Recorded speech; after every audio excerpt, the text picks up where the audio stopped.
and it's not doing it. Oh, there, it started something. Is it where? Well, it changed up here, so Maybe I need to go back to setups. If I hit stop, I lose the meeting. I can't hit stop now. okay. Where is my...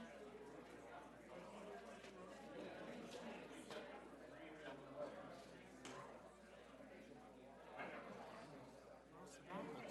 So maybe I keep doing that? So let me just page through this real quick. Yeah, anything you can find. When ready to start recording. Right, I already hit it to start recording. So that's good. We're fine there. Red square will stop. Stop and exit. You will see the time start to count down when you are now live recording the meeting. Where's the timer? I don't see a timer.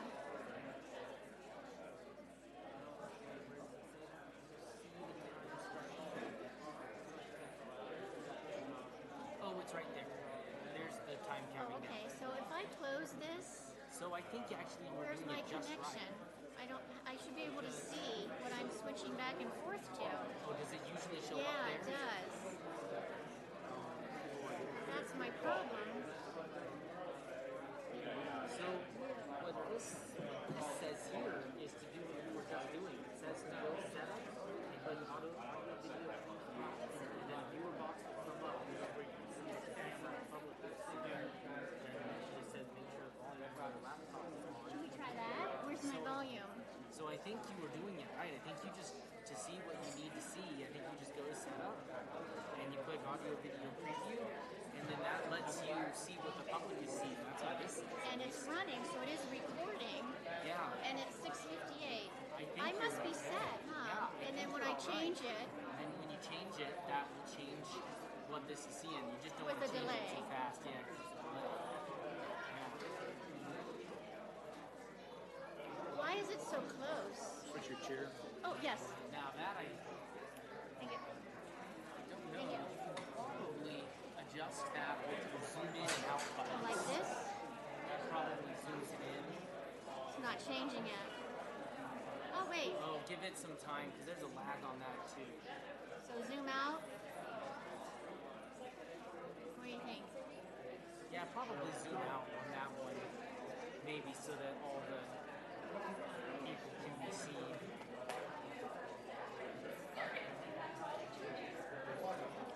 We're recording because it's telling me we are, right? Yep. Yeah. No, I think you're good to Okay, go. so I can pivot the camera a little bit, I think, too. You probably can. Now I'm trying to understand how that's supposed to be done. But it's probably using those buttons. All right.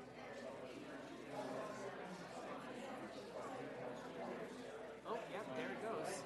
That's probably perfect. That's probably perfect right there. Right, so if I back out, I can get the speaker a little bit. Maybe not. Oh yeah, no, it's going there. You go. Maybe I need to move the box forward. I'll do that.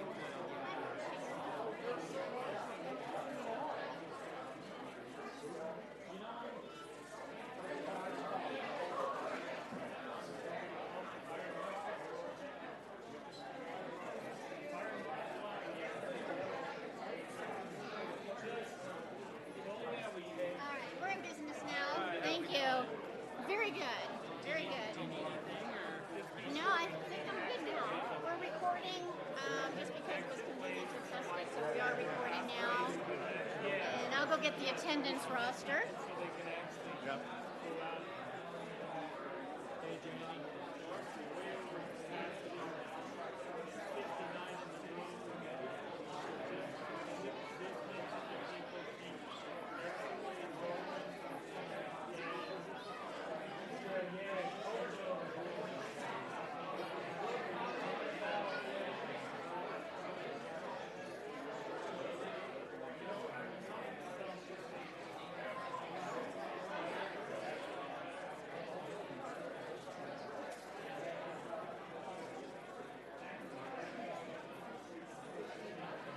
We're good now. Apparently Peter is here, but I don't see him. Oh, there he is, so I'll go get his initial.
sorry, I can't get your screen there.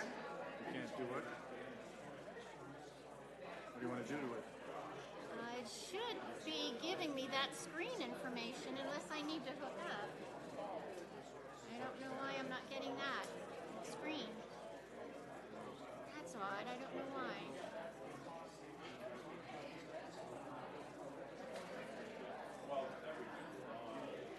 Camera. Good with your microphone. Yeah, she's got to do roll Use it call. Then first. we're going to move over here. Great. Just want to make sure you use it. I forgot about roll call. Yeah, I don't know why I'm not getting that other screen. No, this is for my. That's HDMI input, is that one? It should be, I'm on the HDMI input, so that should be that screen. It's not? It's not. So when I go to my front, it gives me the gentleman, but I don't have. Does it change to rear either? Oh, There there it is. Wow. Oh, they switched back. So it must be the HDMI. That's what it is. Okay, Yes, thank you. I'm good now. so you ready? I think so. You only need the mic in the beginning? I don't need it at all myself. What about the roll call? Oh, yes, I guess I will. They won't hear me. Okay, and then once you're done with it, I'll take it. Then we can move it, yeah. Okay. I'll turn that mic on now.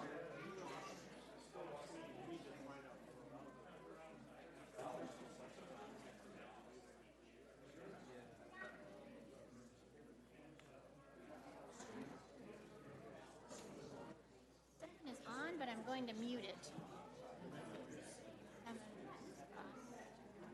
When the commission says we're open, so you go. Oh no, they're debating if we have to go over to the other place. Oh. I don't have access to the other place, do you?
Okay, I'm going to call the meeting to order.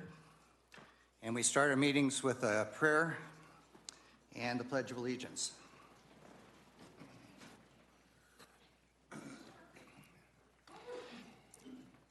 Lord, make me an instrument of your peace. Where there is hatred, let me sow love. And where there is injury, pardon. Where there is doubt, faith. Where there is despair, hope. And where there is darkness, light. And where there is sadness, joy. We know that you are with us at all times and in all places, if only we turn to you in faith. And so we turn to you now, seeking your continued blessings on those of us who have chosen public service, as well as those members of our community who are with us tonight, joining us in our deliberations and decision-making. We ask that you would give all of us patience and the commitment to respect and to listen to each other. For the members of this commission, help us always be mindful that we are public servants. Help us to hear with our hearts and to think clearly and reasonably. Help us to have the vision to look at the issues before us with wisdom and the determination to do what is best, even if it is not easy. Guide us in all we do to work for the common good. Loving Creator, we pray all these things in the name of Jesus and all that is holy. Amen.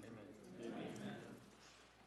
I pledge allegiance to the flag of the United States of America and to the republic for which it stands, one nation, under God, indivisible, with liberty and justice for all.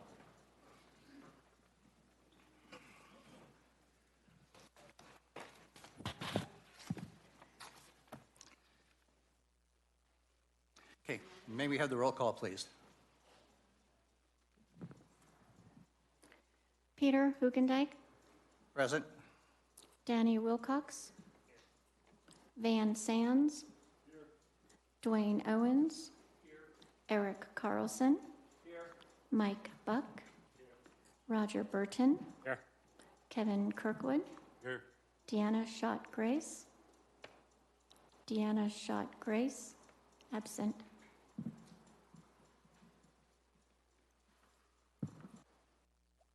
Okay, at this point, we need to have everybody turn off their cell phones so we don't get any interruptions. At least mute them.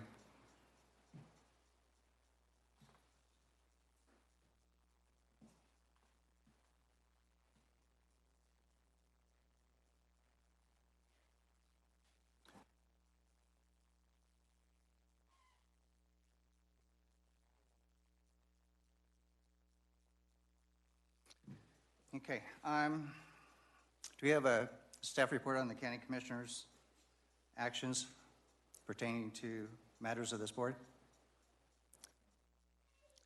Thank you. There are no consent agenda items. And at this point, we open it up to citizen comments, but the comments to be made at this point in time are not related to anything we're hearing tonight. So if somebody has something to say regarding an issue that they want the board to hear, they can do that, but it can't be anything related to tonight's issue. Okay, hearing none. Oh, we have one? Okay, if you'd like to come up.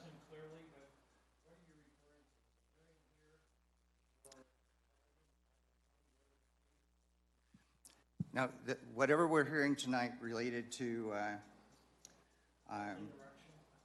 this issue, we can't take any comments on that right now. But if you'd like to speak to something else other than what we're hearing tonight, then this is the opportunity. Would you come up to the podium and state your name and your address, please?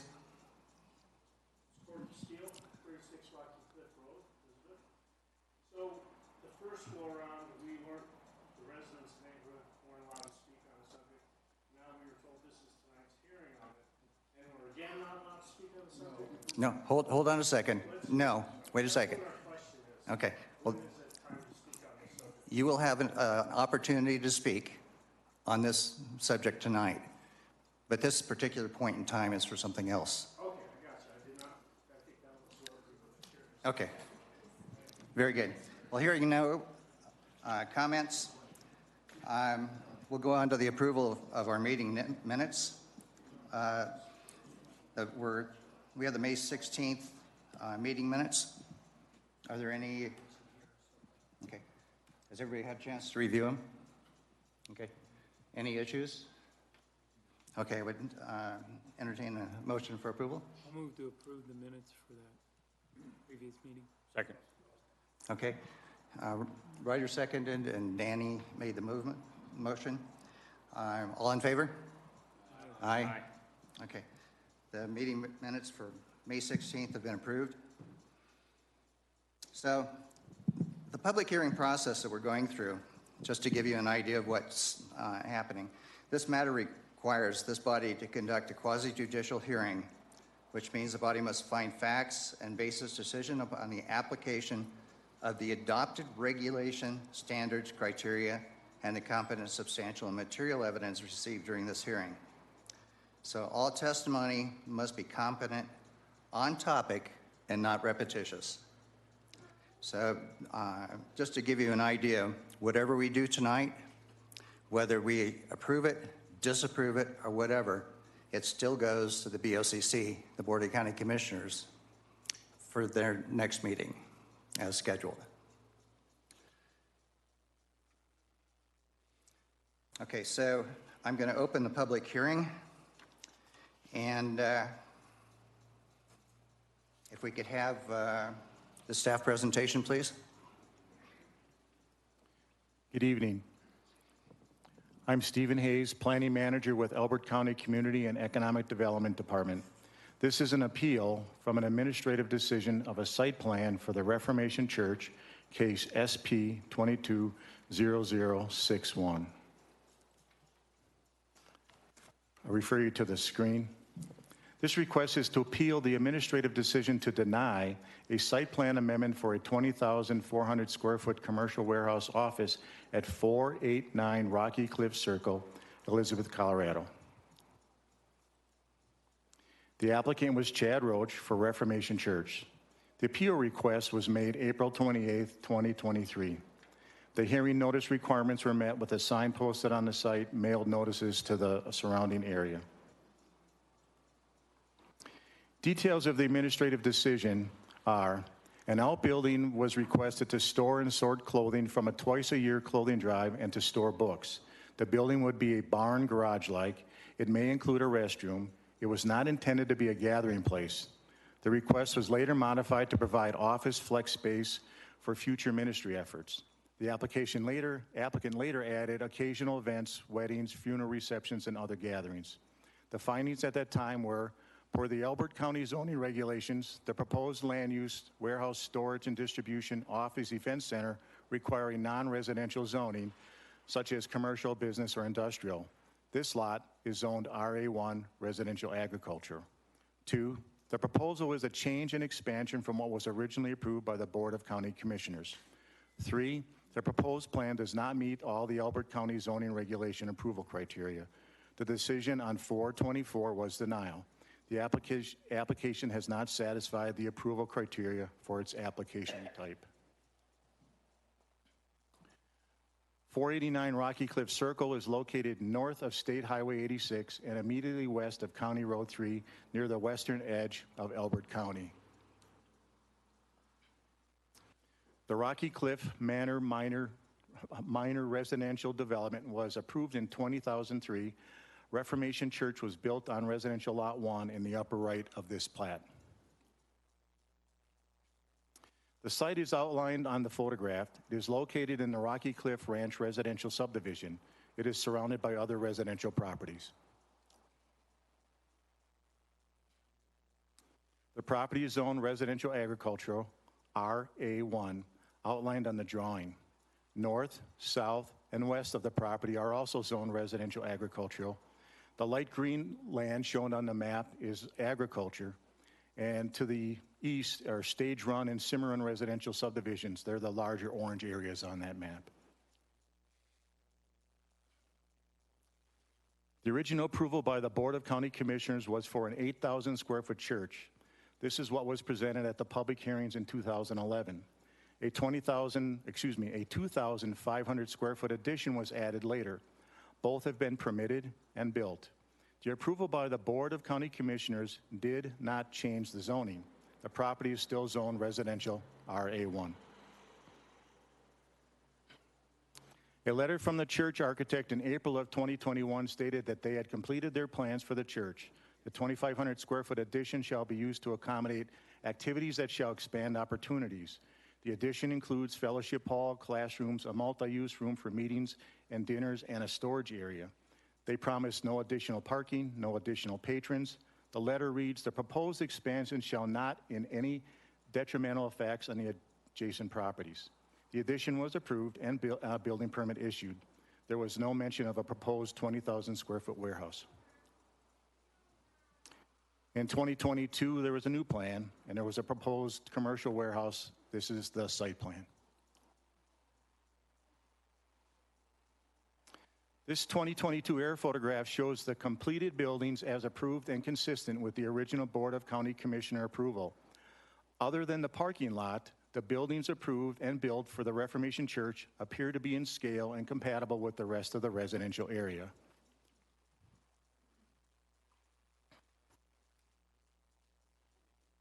This is a site plan for the proposed 20,000 square foot commercial warehouse. The site plan with loading dock, parking, and driveway. It is north and west of the approved buildings. This plan does not include the required parking for the office, meeting, and reception areas. The floor plan shows office, 2 processing areas, and storage. The request was to store and sort clothing from a twice-a-year clothing drive and to store books. Restrooms are sized to serve several hundred people. The storage is designed to hold dozens of semi-trailers load sides of material. The exterior elevation of the proposed warehouse office area shows the loading doors and the dock that faces west, and the other 4 elevations are of the building. This is the list of the referral agencies that were sent plans.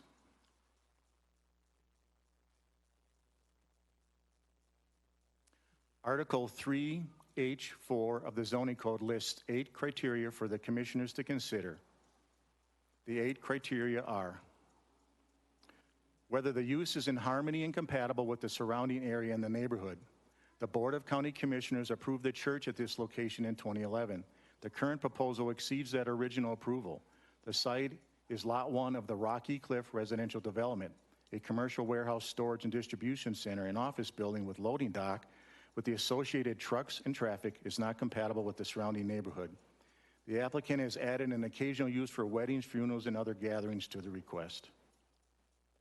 B, whether the use will not have an undue burden on available infrastructure. The sewer and water will be provided on site. Estimates of use depend on what the activities are intended to be. Parking will be on site. The site plan does not include required parking for the office and warehouse and event center. The stormwater plan does not include the runoff for a larger parking lot. C, whether the use will not unduly increase traffic congestion or burden the existing road system. The site is located on the residential street Rocky Cliff Circle, which connects to County Road 3. The access to the proposed building is from the residential cul-de-sac. The warehouse has the capacity to hold numerous semi-trailers of material. No improvements to the residential road were proposed to handle the necessary truck traffic to serve a warehouse of this size. The building has the size to hold hundreds of people. No traffic impact study was provided. D, whether the use will not cause significant air, odor, water, noise, or light pollution. No odor is anticipated. Water runoff would be managed by the storm drainage and retention pond. The sizing of the pond would need to consider any additional parking areas that are not shown on the plan. Light pollution would be controlled by the angle of the exterior light fixtures addressed by a note to the plan. They're all intended to be aimed downwards. Air pollution and dust control would be mitigated by paving the parking and drives. Paving of the road was not mentioned. Whether all sanitation requirements will be met. Sanitation will be hired by an on-site septic system. The applicant stated intention to use the building for weddings or funeral receptions and gatherings is not indicated on the floor plan. The floor plan lists office, processing, and storage area. Bathrooms are sized for larger groups.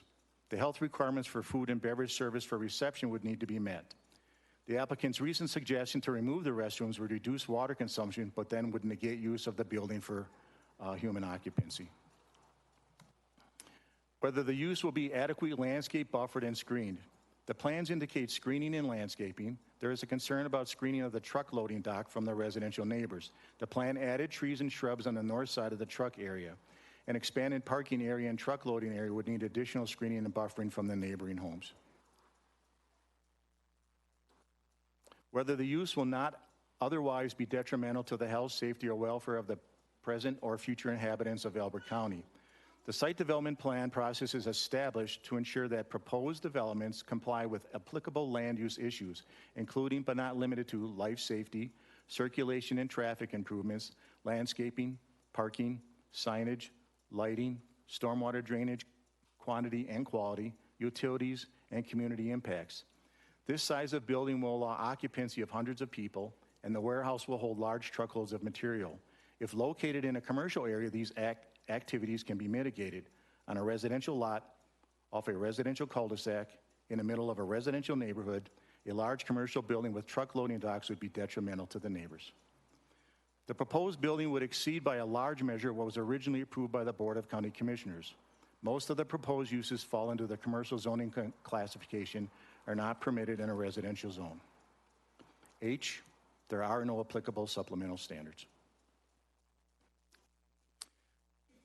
The findings were, per the Elbert County zoning regulations, the proposed land uses require a non-residential zoning. This lot is zoned RA1 residential agriculture. The approval of the church by the Board of County Commissioners did not change the zoning on the property. The church is a permitted use in a residential zone. A commercial warehouse is not. The proposal was a change and expansion from what was originally approved by the Board of County Commissioners. An 8,000 square foot structure for the church was approved. The proposed 20,000 square foot warehouse is twice this size and would allow a much higher occupancy and use, not incidental and accessory to the principal structure.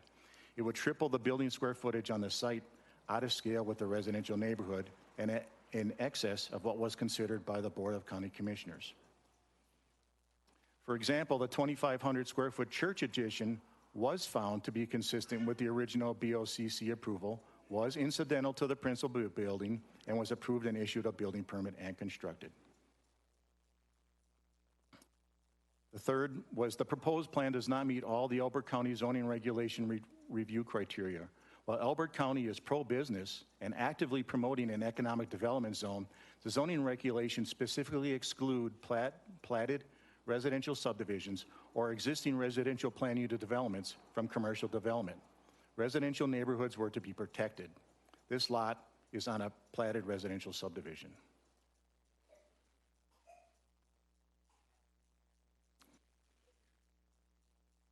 These are out of the Elbert County zoning regulations. The highlighted areas are showing that the warehouse, event center, office all require a non-residential zoning.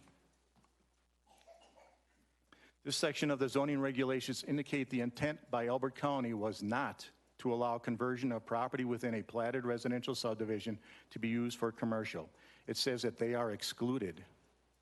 489 Rocky Cliff Circle is a lot within a residential platted subdivision.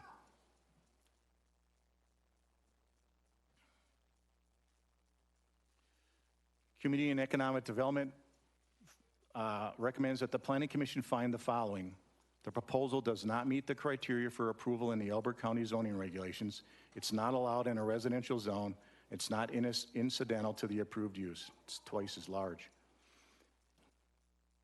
The proposal is not compatible with existing and allowable land use in the surrounding area. It does not depict an agricultural barn or a residential garage. The proposal will result in an impact to the health, safety, and welfare of the residents and landowners of the surrounding area. Therefore, the Community and Economic Development Department recommends the Planning Commission recommend to the Board of County Commissioners denial of the appeal request for the Reformation Church 20,400 square foot commercial warehouse for the reasons stated in the findings and the review criteria presented. Thank you, Chairman. That concludes my presentation. Thank you. The applicant, if the applicant would like to do a presentation or make any additional information, you can do so at this time.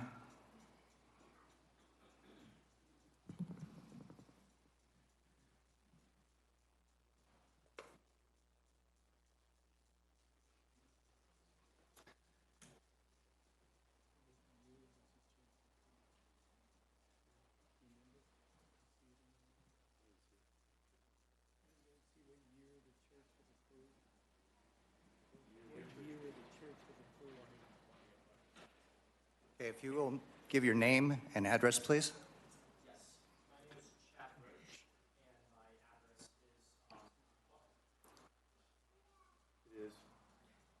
If it's green, it's on. Screen is on. Okay, there we go. Picking it up now.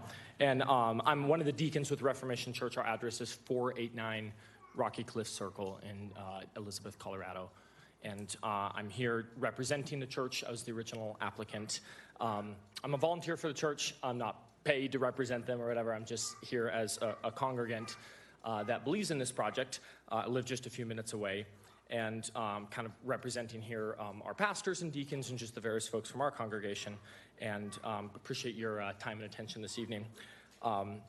The Bible says to give honor to kings and all who are in authority. And while we are here appealing what we believe was a wrong decision, we want to do so with a spirit of honor and humility. And we just want to say that we appreciate this planning commission hearing our appeal. I also want to specifically thank Mark. He was really prompt in his communication throughout the appeal process, even just despite busy schedule. And just want to thank him for the prompt communication over the last few weeks. So thank you, Mark, for that. I appreciate some of the difficulty for the new planning team in making a decision without being part of the history of this application.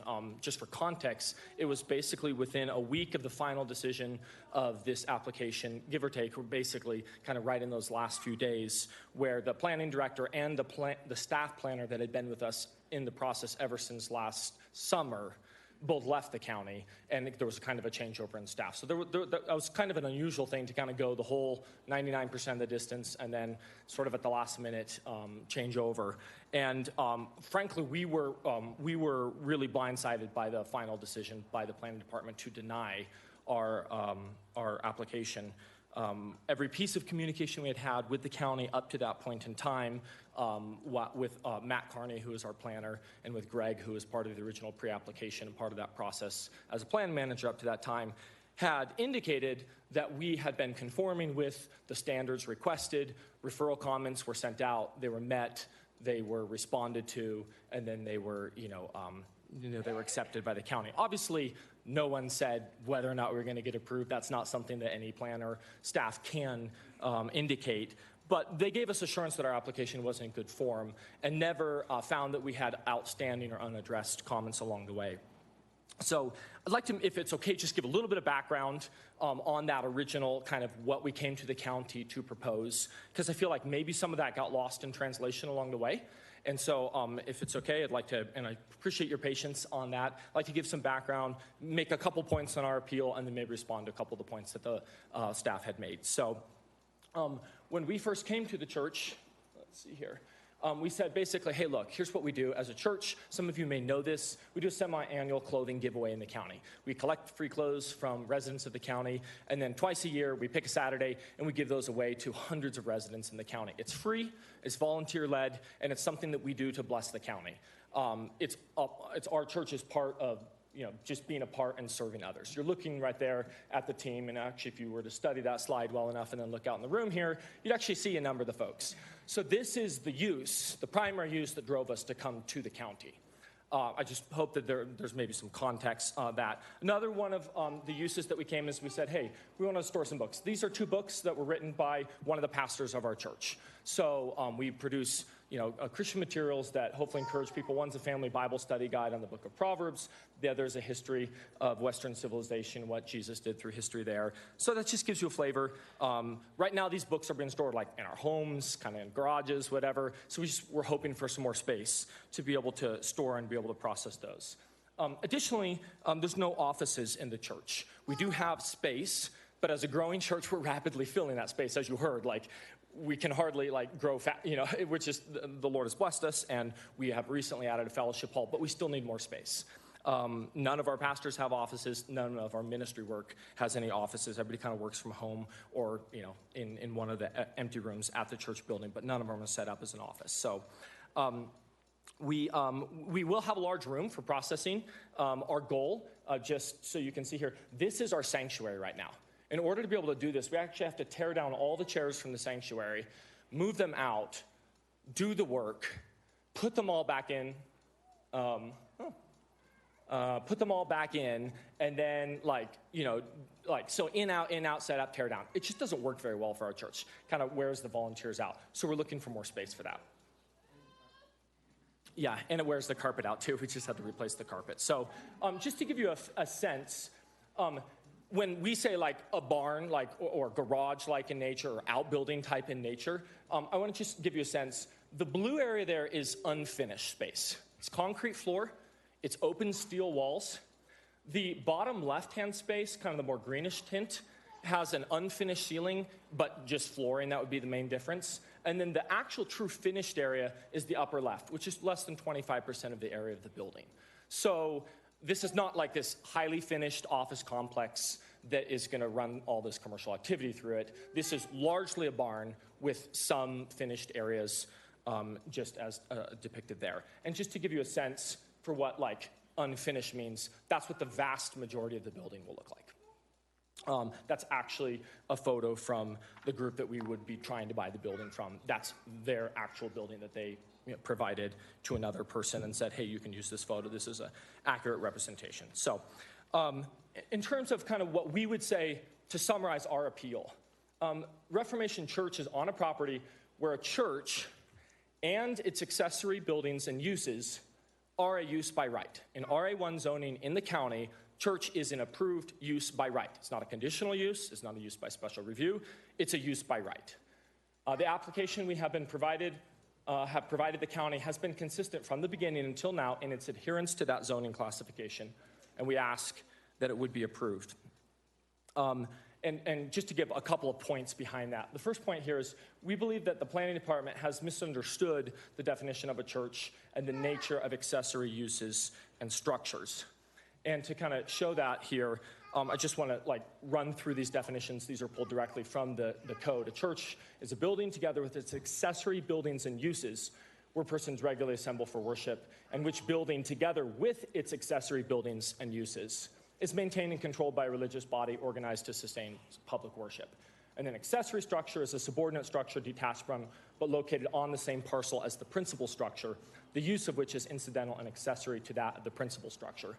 Accessory use is a use naturally and normally incidental to, subordinate to, and devoted exclusively to the principal use. So when the staff report mentions that we're a commercial, warehouse, and office, I don't find that to be a fair characterization. Commercial zoning implies a business or for-profit use.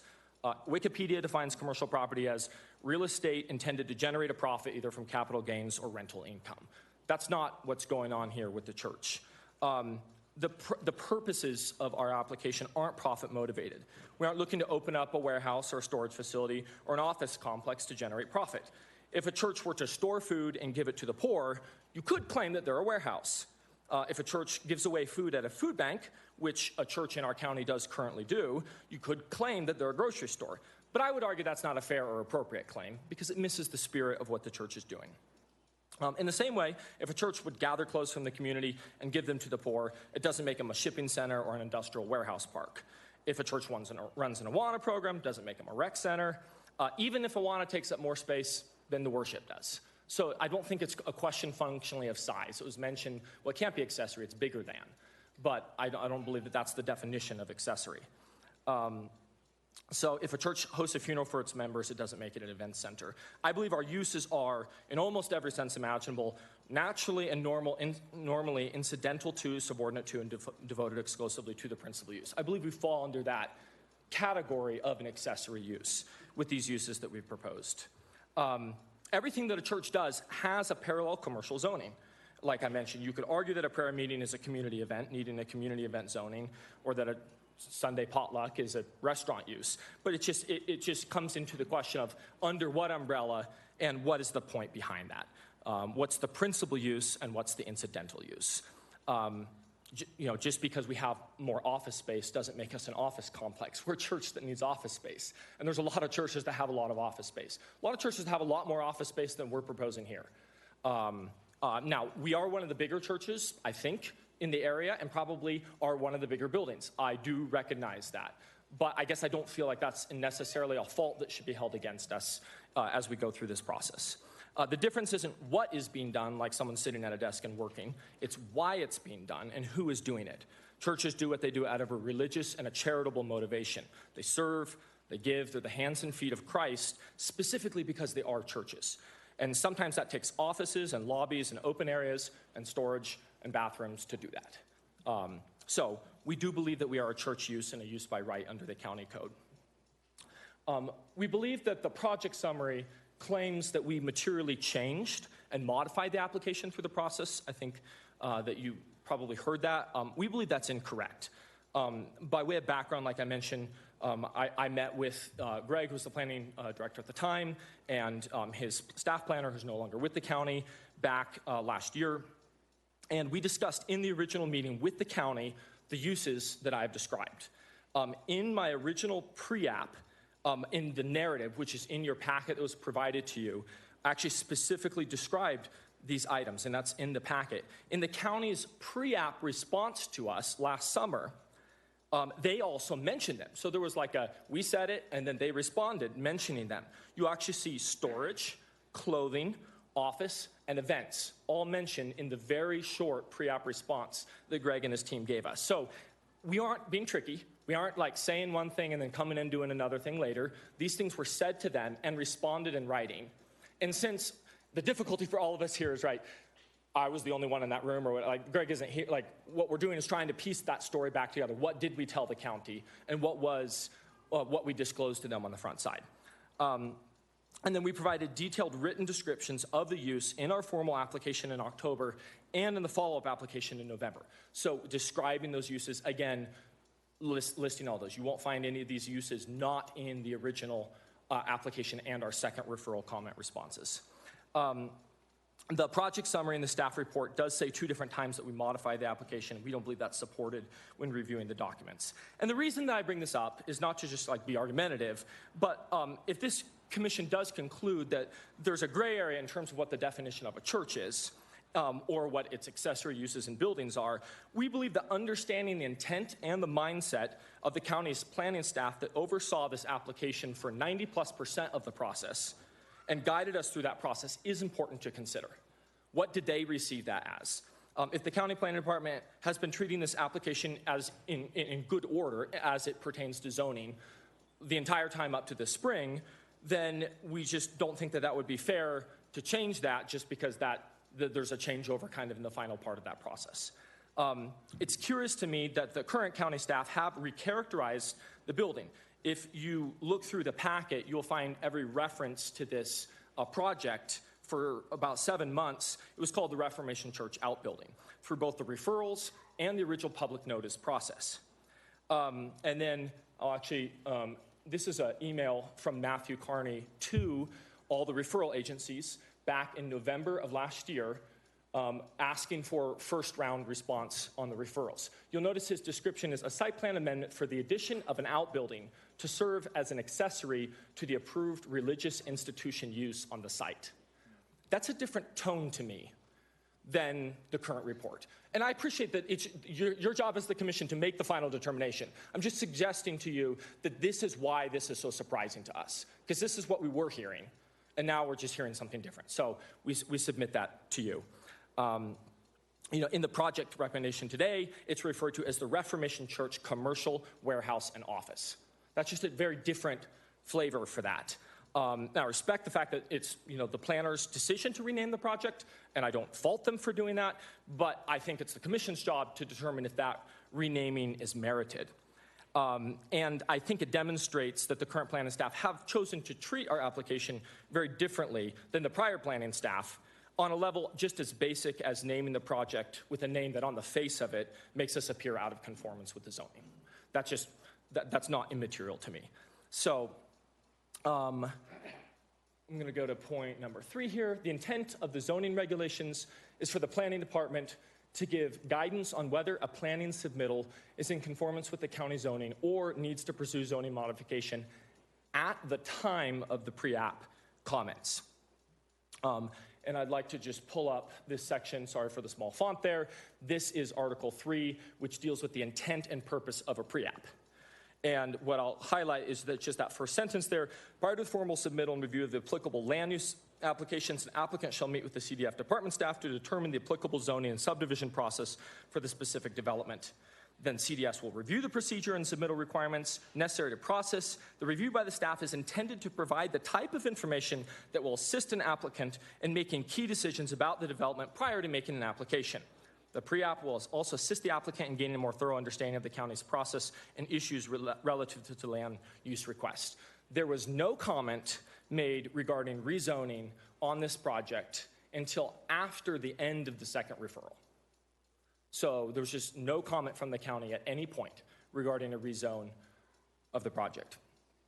So advising if our zoning was out of compliance, that's pretty key data for a pre-app. This isn't a determination, in my opinion, based on the intent of the code that should be made at the final administrative hearing. And I think that this makes sense. I think the point of a planning process is that the zoning problem is intended to be resolved at the time of the pre-app, such that we don't spend 7 months, and we've spent $85,000 on our application just in county fees, paying the county engineers to review it, and our own architects and civil engineers. So we spent $85,000 in 7 months just to kind of get to the end and go, oh man, this isn't an approved zoning. So we believe that we have demonstrated that we have disclosed to the county what our intended uses of the building were. You do have the documents there, and I believe that they do show that there wasn't any indication otherwise from the county until the denial, until the end of the process, that there was any question on the zoning. Point 4, the planning department has introduced new referral comments into the record and presented them to the planning commission without presenting them to the applicant. And I want to kind of show what I'm referring to here. The last formal referral comments that I received from the CDS were summarized in the February 7th referral summary that is in your packet. And there were 4 of them. Those were the 4 formal comments that I received. Those would be kind of in your packet where it actually was going into the historical documents from February 7th. Those are the 4 comments. Landscape, lights, parking, and floor plan, right? Those comments were addressed, and we kind of went back and forth on that. But if you were to look in your actual staff report today at the referral comments that the staff says that they provided from CDS, this is a direct copy from the report. I actually just I didn't even realize that this was the agenda was published. I actually just found this last night, so sort of put this PowerPoint together, circled it here, and this is actually just a copy and paste from your actual document. There's now 5 comments, which are said to be the county comments. The 5th comment is a brand new comment. Final plans do not depict barn or garage. It is the 20,400 square foot commercial warehouse office. Rezoning to commercial would be required. Hold the site plan review until applicant has rezoned the property. I had never seen that until last night. And that's presented as a referral comment from the CDS to me. That's the assumption when there's a referral comment, that it goes to the applicant. I've never seen that before. And so you may say, well, hey, you kind of got the message right when the denial went through, but that's just, I struggle with seeing referral comments as if I had a chance to see those or respond to them when they're presented to me for the first time in a public meeting like this. There's a second discrepancy as well. So there's the addition of number 5 there, but there's another one, which is if you look at 4, it says parking is not provided for the additional uses the applicant has identified. Let's go back. The actual comment number 2 in this case, which was the actual last comment I received from the CDS as a formal referral comment, was add a minimum 2 additional accessible spaces to the main church parking area. These accessible spaces shall be such and such a size, blah, blah, blah. Basically, add handicap parking. That was a mistake. It was a genuine, honest mistake between the planner and myself. They didn't realize we already had it in the plan. I showed them, here, this is where it is in the plan, and that comment was then resolved and done with. I think that leaves me as the applicant with the impression that I have dealt with the comments that the county has concerning parking. So to then find out later that their comment is parking's not provided for the additional uses, that's just like a surprise. And that's just kind of a hard thing to see. This is Article 283B on the site development plan process, and it kind of outlines what I'm, as the applicant, supposed to expect in this kind of a process. And you can see that when you provide comments to the applicant in D, the applicant gets to respond to the comments in E, then the staff does the review of revised submittal, then their decision document submittal, then it's an administrative notification. And see, I'm receiving these comments, which are at process D, after I. That just doesn't feel like a process that is fair. I never received the opportunity to do what's listed in I. If the additional revisions are required to comply with the county standards, the CDS department will return a letter to the applicant identifying the revisions that must be made in order to gain staff support for the approval. The CDS director shall review the request and staff recommendation and approve with conditions or deny. So basically it gives the applicant a chance to say something about the comments, not to basically be denied based on comments that were not submitted. I never received the opportunity to correct. As far as I am aware, I never once received any feedback from the staff as to how to make our application conform to the staff's concerns for any of the issues. There was no parking discussion, no zoning discussion, no design standard discussion as to how I could make this actually work. And so this doesn't seem like it falls under the spirit of giving an applicant a chance to address comments from the county throughout the process. Last point here, the uses proposed by the staff do not seem appropriate to our use of the building. And they did go over that, so just super quickly here, they kind of covered this chart. When I kind of look through that, I'm just not seeing what I've shared with you that we're doing with this building. I don't look at entertainment and recreation, which is either adult or sexual-oriented businesses, event, conference, or convention center, or general amusement entertainment facility. And I don't see someone died in our church and we need to do a funeral in there. Or we are looking to have space for a wedding reception. We aren't holding this building out as a rec center. This is not a publicly available building. This is a building for our church. And we had a large area that we needed to sort clothing in. And Kara from the fire department said, you do know that you can't put any people in that building unless you have an occupancy standard. So you need to do that, otherwise I'm gonna kick all your volunteers out if they're sorting clothing there. So we said, oh, okay. And she's like, but the good news is if you have a wedding reception, you can hold it there too once you get your occupancy use. So that's why the building has an occupancy use for that portion. Because Kara said she was gonna kick us all out from Elizabeth Fire if we didn't have an occupancy standard for that room. So we thought, well, if we have an occupancy standard for the room, then we might as well be able to use it as a church.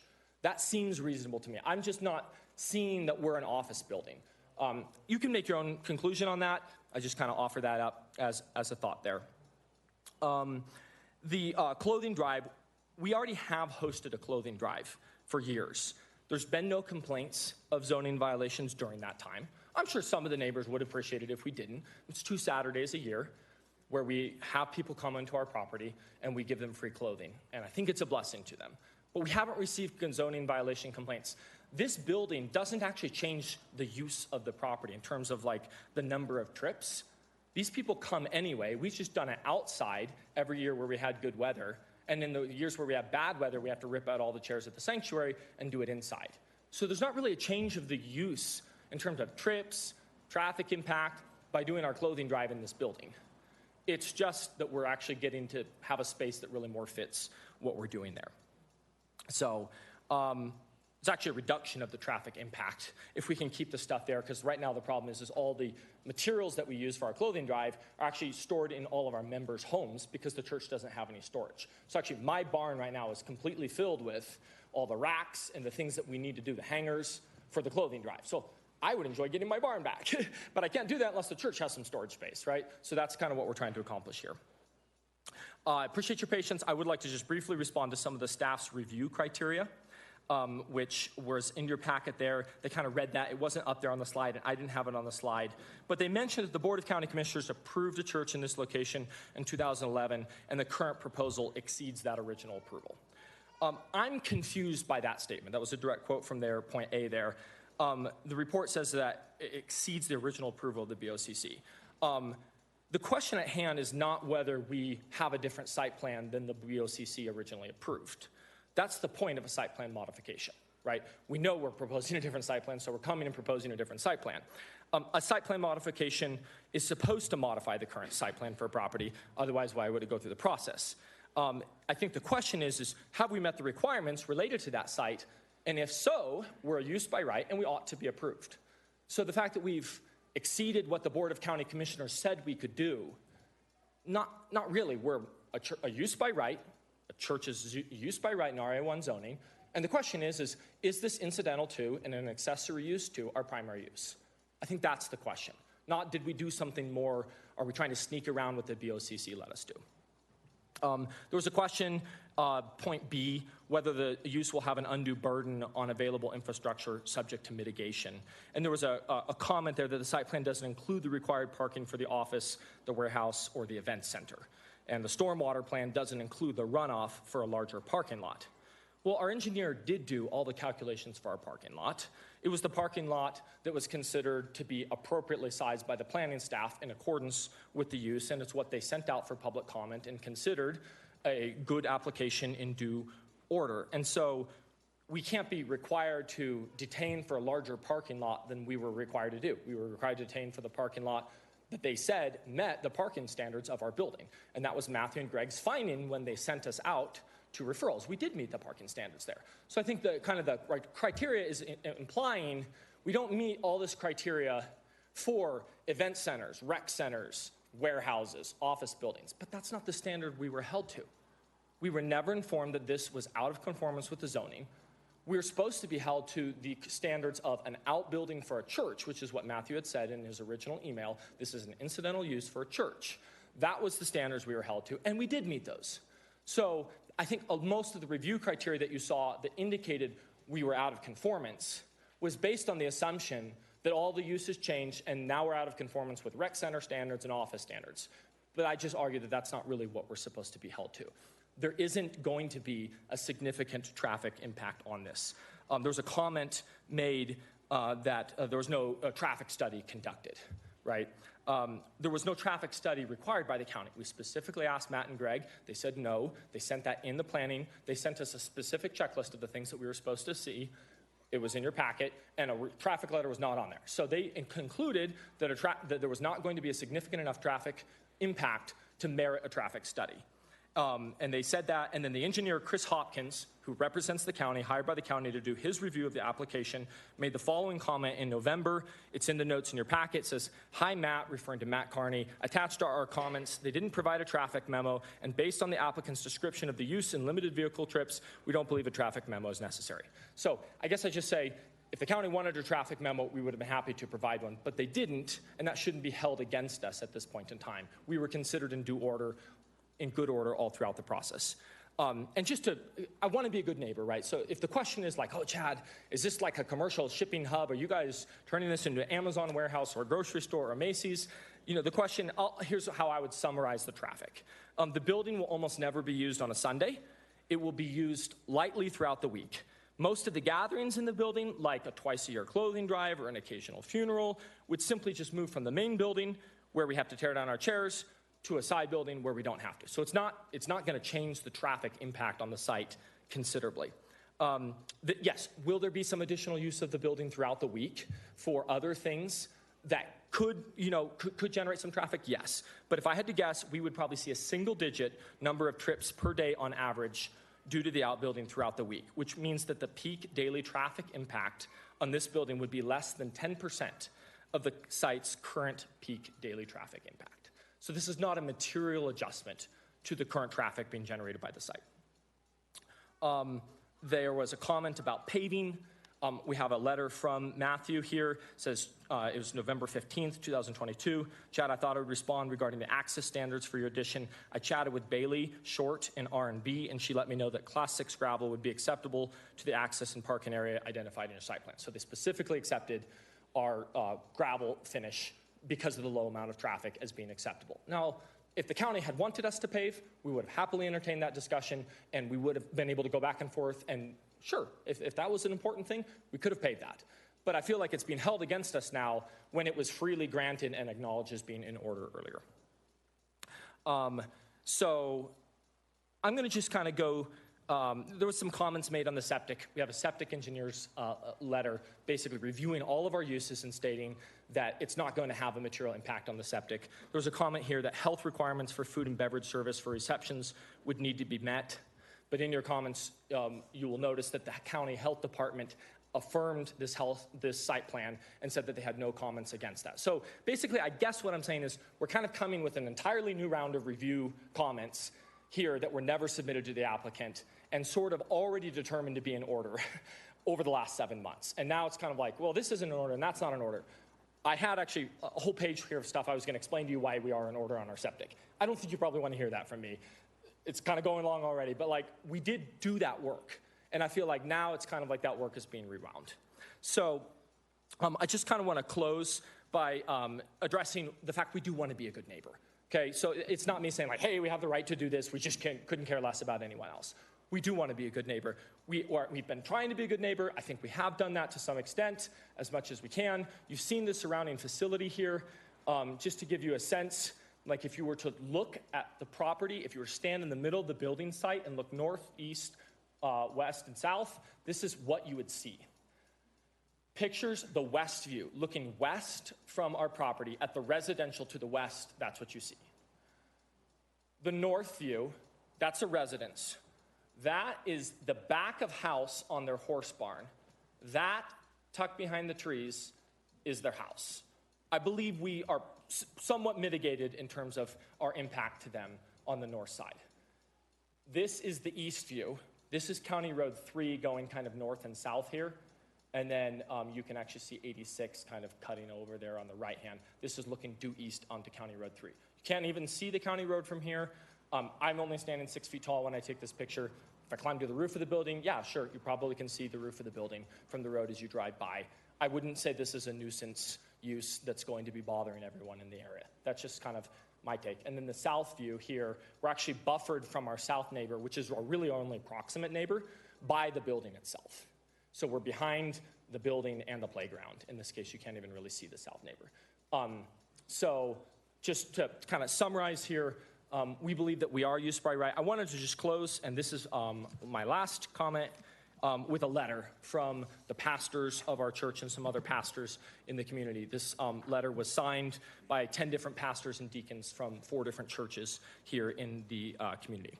To the Elbert County Planning Commission, as pastors, elders, and church officers of various churches throughout Elbert County, we appreciate the opportunity to address the Planning Commission regarding the Reformation Church outbuilding planning submittal.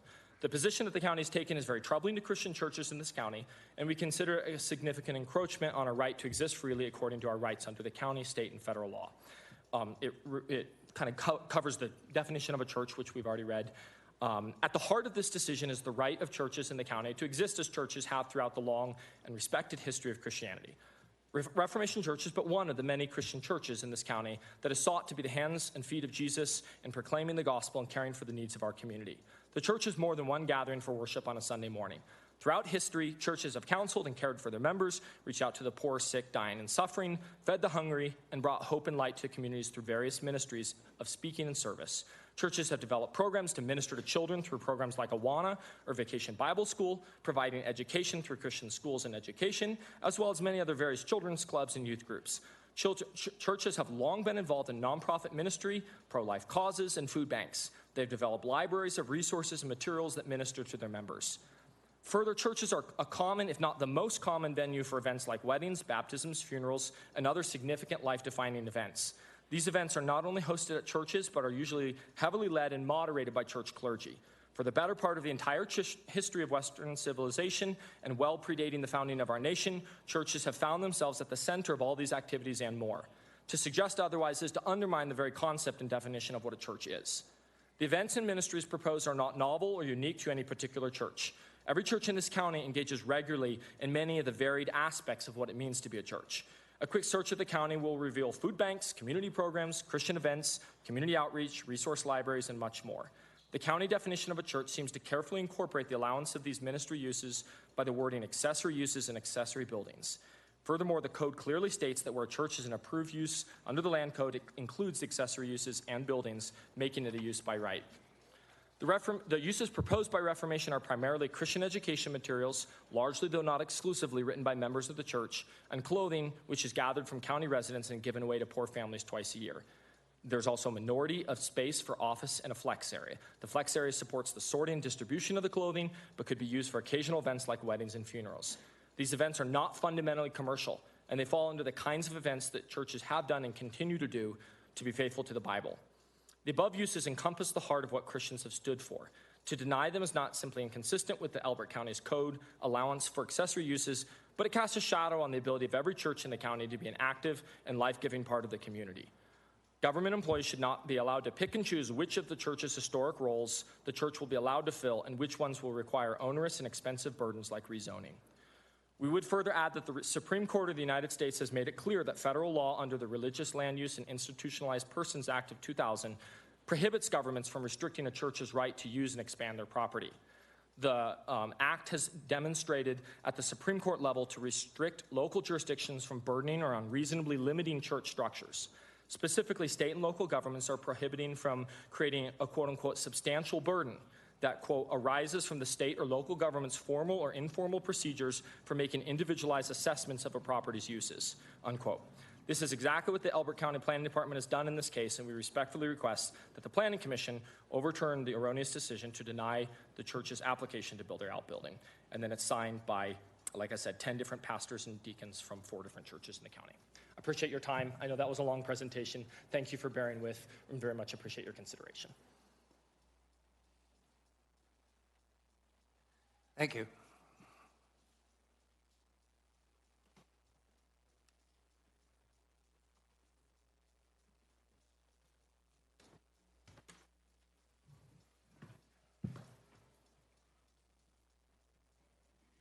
The next part is a public testimony. I believe we had a couple of questions we had. Were you on that? You had a question you wanted? I have a lot of questions, but we don't have to.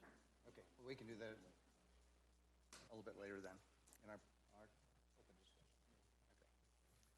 So, how many people have we got signed up? 1 page. Pardon? 1 page. About 20, it looks like. About 20? 20, yeah, roughly. Okay, so I think we'll take about a 10-minute break before we go into all the open discussion. So one quick note, when we have a 10-minute break here, nobody is allowed to talk to any members of the Planning Commission about any of the issues for tonight. So they're not allowed to talk about it outside of the actual meeting.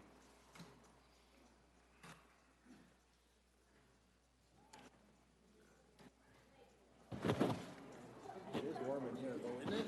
Yes, those windows help a little bit. And the fans on as well.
And I live, pardon?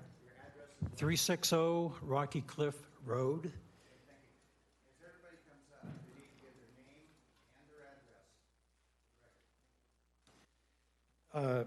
Gentlemen, I've been living in the community of Pine Creek East with my wife for 12 years. In 2011 is when we moved to that development. In 2011 is when this church was being considered for permission or waiver to build. I also do my homework. I know that the church, as this gentleman stated, can do the things that he said they want to do as far as building and putting up places, as long as it's, falls under the definition of a church, okay? And I myself believe in God, and I go to church regularly. And the only reason why I'm saying that is because what I say, I first want to explain that I can be very poignant when I'm frustrated. And I apologize if I offend anyone tonight with what I'm going to say. But I do have something relatively important, I feel, from my heart to say to you folks. What I learned in 2011 from my neighbors, and also I want to just state, we put my neighbor, Craig Stevens, and I put together a letter addressed to the Planning Board March 16th, 2023.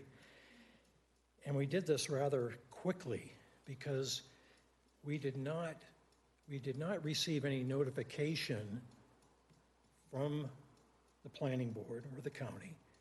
And I understand that it's up to the people that want to build to get that permission or to provide that information to surrounding members that could be affected by growth.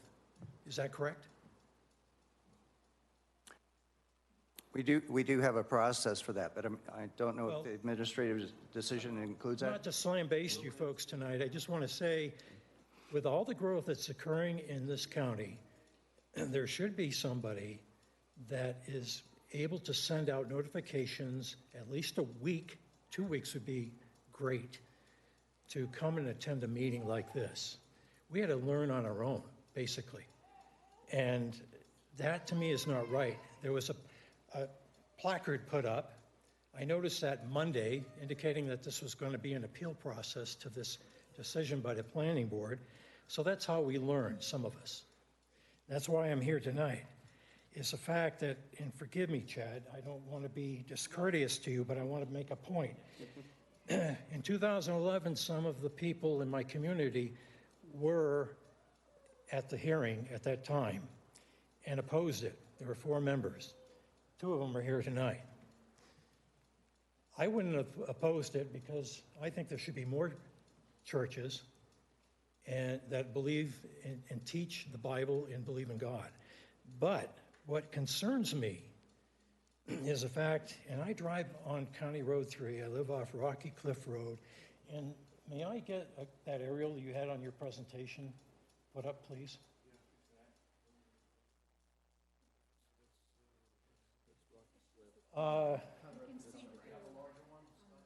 Yeah, if you could put up, all right, thank you.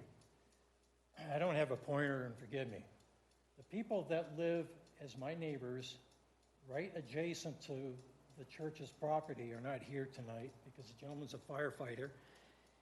I heard that he was opposing this because it's going to take a lot of view from his property. And another important part I want to mention is the devaluation of our property is a concern of us. Because this is a commercial building. It's not a 2,500 square foot building or 4,000 square foot. It's 20,400. I live in that place just north of there to the north west of their property. Diane and I. Pardon me for interrupting. Chairman, that is 3 minutes. I'm sorry. Can I just finish my questions or concerns? All right.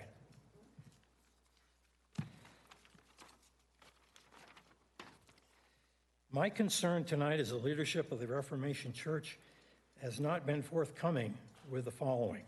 One, in the first hearing of the church, a spokesperson stated, this is back in the 2011 hearing, they would be willing to pave a portion of County Road 3 and would work with the state to put on an acceleration lane going east or westbound on 86.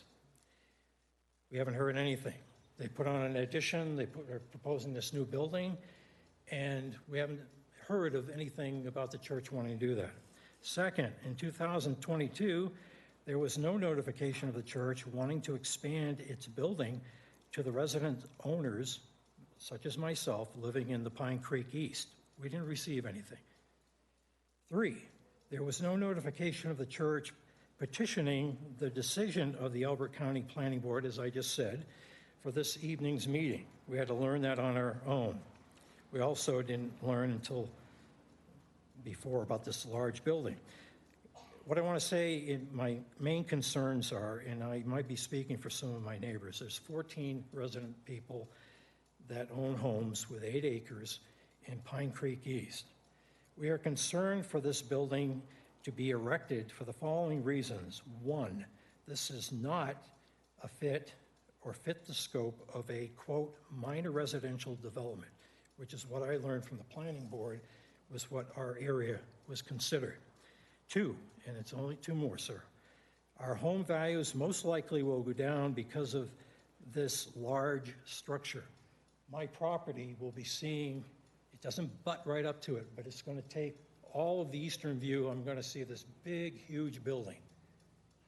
And I asked the people here, how would you feel if you had an investment? I'm sorry, you need to address your comments How would to you feel? to us, and you've got to make it quick because you're way past your All right, let me time. go to, if the church outgrows its current property of 10 acres, and it will, it sounds like, and wants to sell the property because they need to move to a larger facility, what will then become of this building? It's not going to be residential use. Who wants to live in a church with a 20,400 square foot building? So are we going to be back here to talk about this? Things change. I'm 68 years old. I've seen a lot of changes in what goes on and what the intent is and what it ends up being and develops into.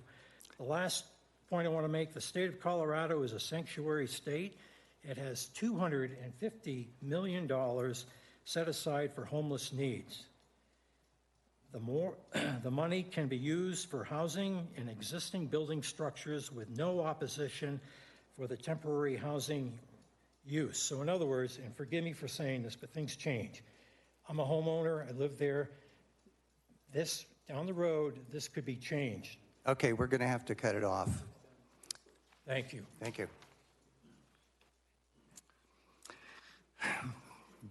Bob Meyer. I live at 34807 Pine Ridge Circle, Elizabeth. I'm the pastor of Pine Valley Church here in Elizabeth. I certainly understand the feeling of those who oppose to the project. I live with it every day. My wife opposes every bit of development in Elbert County anywhere. But the real issue is, what does the law say? My understanding is that federal law supersedes county regulations, and the courts agree, including the Supreme Court of the United States.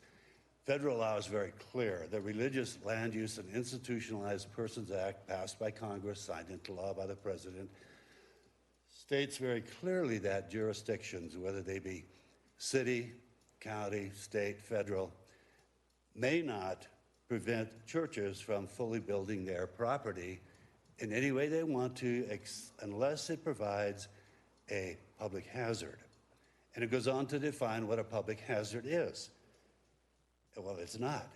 Traffic, lights, noise, dust, none of those things are considered a public hazard, leading us to conclude that public hazard would be discharging nuclear waste or cultivating anthrax or something like that. This has been tried in the courts repeatedly. One of the more notable cases is the Rocky Mountain Christian Church in Niwot applied to build a very large building. I've been in that building. It's got to be at least 100,000, maybe more, 150,000 square feet. Boulder County denied it. They said, no, you can't. It was taken to court. It went all the way to the Supreme Court. The Supreme Court sided with the church and said the law is very clear. You cannot prevent that church from building that massive building. That's what the law says. So that law supersedes county regulations. Of course, the building has to be building code. Of course, that has to be the case. But sentiments of the people about development and all that don't enter in. The law is very clear. So my recommendation is that you approve this project and not charge him any more fees. You've already charged him $75,000, unless you like the thought of a lawsuit, which you will lose. And if it goes to the Supreme Court, you'll lose. So to me, there's no question here. It's very clear what needs to be done.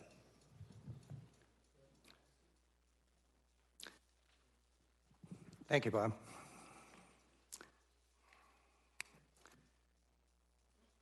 Next person on the list is Todd Strausser. Todd Strasser at 11219 Pineville Lane. I'm actually one of the pastors at Reformation Church, and I appreciate your time. And I just wanted to say, from our perspective as pastors, you heard the letter that we signed and wrote to the commissioners, that we're here doing church activities. That's what we want to do. And God's given us this opportunity to do that. So I think Chad did a good job of explaining what we're going to use this for, and we need the space. We've tried our as much as we can to not impact the neighbors. We understand the neighbors. We also understand there's other 20,000 square foot barns and things in this county that can block views and things like that. So we're trying to just do what is not just for one person or one family or one resident, but for all, and will contribute and benefit all of the residents of the county and the local community that we want to bless. Thank you. Thank you.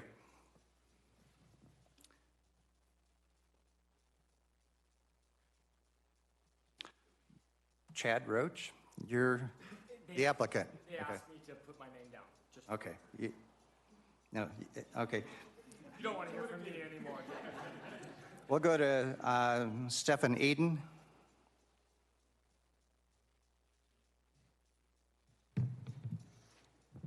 Good evening. My name is Stephen Eden. Address is 34544 Columbine Trail West in Elizabeth, Colorado. Thank you all so much for your time this evening. I'll try to keep it to that timely 3 minutes there. I'm a congregant at Reformation Church, and I just wanted to take some time to express my support for this project and kind of share my view and understanding simply as a member of this congregation, and kind of get that particular perspective. And obviously, as it's already been stated, this building was not approved because it was considered commercial. And well, I can definitely say that for me, and I think everyone, all the congregants at our church, it certainly wasn't being seen that way as a commercial property. It really was being seen as something as an accessory building, an outbuilding that would be used for our church's ministries, and these are things, and I'll try not to repeat things that have already been stated tonight. I don't want to waste time doing that, but Chad and others have mentioned certain ministries that we're already performing in other ways using different spaces, oftentimes the members of the church kind of in a more distributed way are already doing these things, but this would allow that burden to kind of be removed and for us to do this, on actual church property. And so these are ministries that we as a congregation all really want to get behind. It's something that, we're, kind of all going to do together by it being at the church, right? I would totally not, and I think this would go for all of the congregants, we'd totally not be okay with having a commercial warehouse or something like that on church property, I'd probably be writing a long letter to, the church leaders, be like, hey, this is not what the church property is for. But I certainly don't see it that way. And I know that the size of the structure has been an issue. And I can say from my perspective, it does seem like this is comparable to other, say riding arenas or something in the county, and would, look like that or be similar looking, on the exterior, even though the interior might not be set up the same way. And I just don't see that even though a space might be big enough to be turned into a commercial warehouse, that it is a commercial warehouse. That is certainly not what this is being intended as. So, yeah, that's really what I had to share. And thank you all very much for hearing us out tonight. We're be grateful for your reconsideration. Thank you very much. Thank you. Next one is Craig Stevens.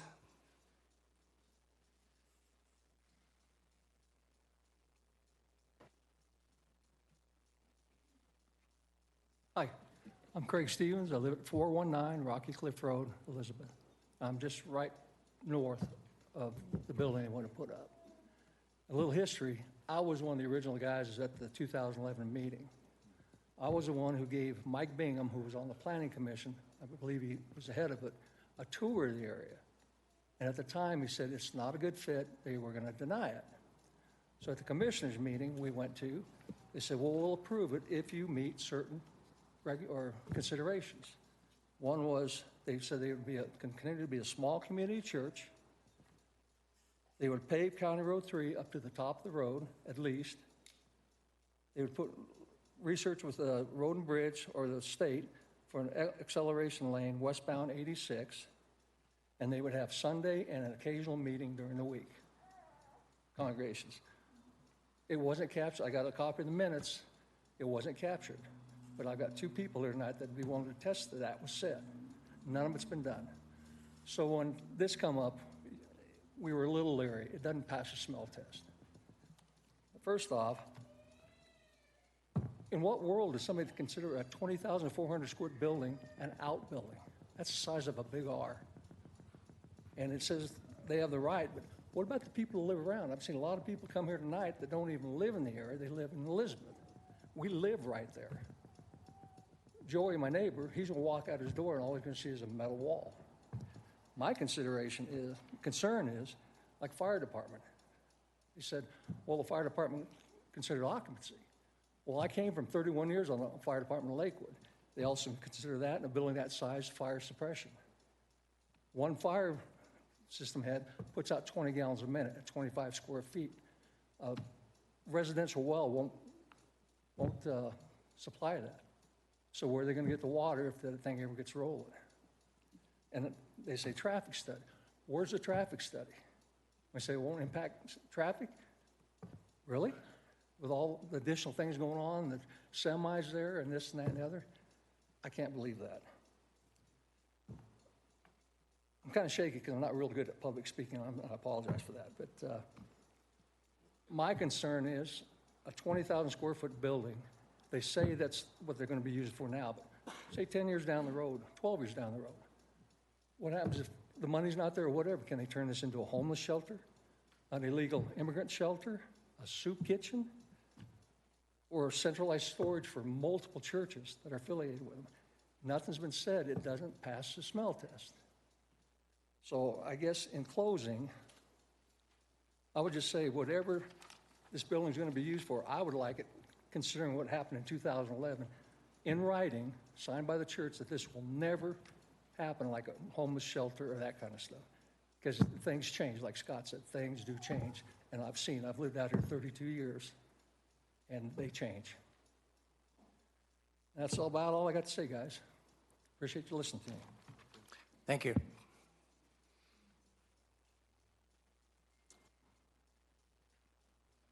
Next one is Frank, is it Jagger?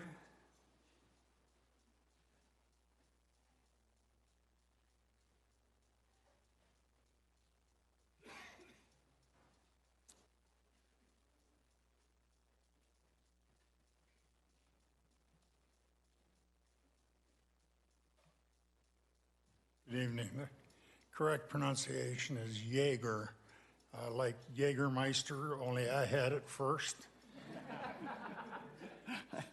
You needed some humor here tonight. With my last name, I understand they're your problem. My main concern is the water issue. I spent 35 years as the district manager of the Parker Water and Sanitation District in Parker, and we lived with groundwater. You're on a groundwater basin here that is part of that overall Denver Basin aquifer. And if you look at the aquifer system, it is shaped like a bowl, and it's layered. And the deepest part is the Laramie Fox Hills, then the Arapahoe, then the Dawson, then the Denver. But as you get out to the edges of that bowl, you're going to develop that much less water. And I have a real concern with all of the development that we've got going on around us right now of are we going to be able to meet the needs for water development? Now, this proposal probably won't use that much water, but is it going to remain as a church? We approved the church originally, and I'm a Catholic. I go to church every Sunday and every holy day, and I have nothing against anybody else wanting to go to their religious services. But this is expanding, and we don't have any control over what happens to that large building 10 years from now. Look at the change you're seeing just in the 10 years since we approved the original church. So I would caution you to look at that, and I'd caution you to look at the water situation. Thank you. Thank you.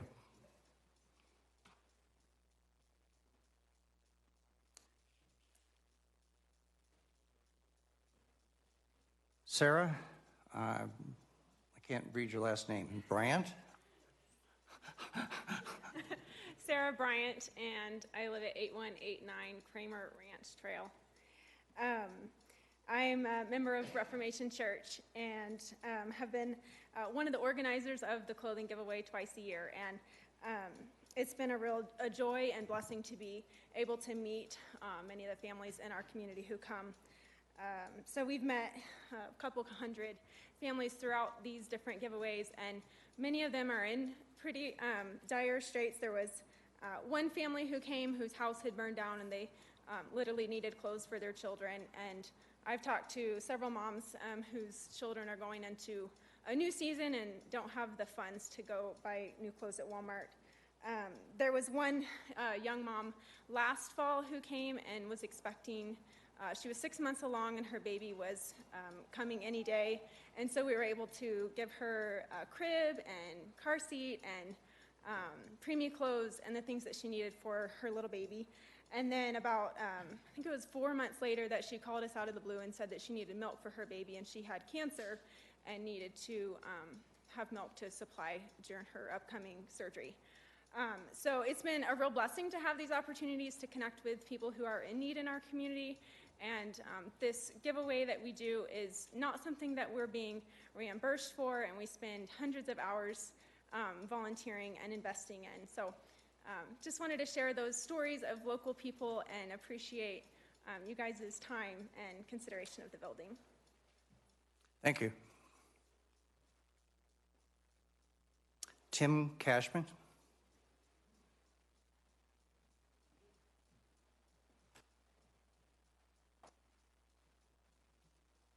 My name is Tim Cashman, 303 Rocky Cliff Road. I want to thank you for taking the time this evening to sit and listen through all of this. I know a lot of you guys. I mean, we're neighbors. A lot of church-going people. I'm a church-going guy myself. I ran my church's facilities operations over 14 acres. I mean, we had buildings, we had sports fields, church, rectories, the whole thing. And I know what it is to run and to manage and to help facilitate that community. You guys do great work. And it's just my main point, just kicking off, this is not about a fight against the church. This is not anybody taking anything against Christianity. Just so please kind of keep that in mind. Reformation Church came to Elbert, selected a residential lot to build a small community church. They selected a residential lot in order to build this church, and it was going to require a special use permit in order to do so. They went through the process. They initially designed a building with a future expansion, which was then granted to them. The total of 8,000 square foot of facility, which they fulfilled their obligation and the intent in which they filed for that facility. Again, there was no mention of a 20,000 square foot building, which is 2.5 times the size of their initial request on a special use in a residential area. There was no mention of it, and granted, things change. They do change.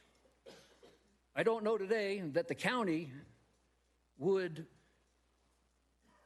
approve a special use permit on a residential RA1 lot if it included a 20,000 square foot building along with the same type of building they have, an 8,000 or what else have you. The requirements would be quite hefty. The special use permit is a process by which it is an administrative review only, in most cases here, whereas any other type of permitting process to build something will go through a normal open, request. Now we're having that now because of their, these guys coming back and saying, hey, now I feel the pain and the hurt and the time and the money that was spent so far coming into this. I will say this, if you build it, they will come.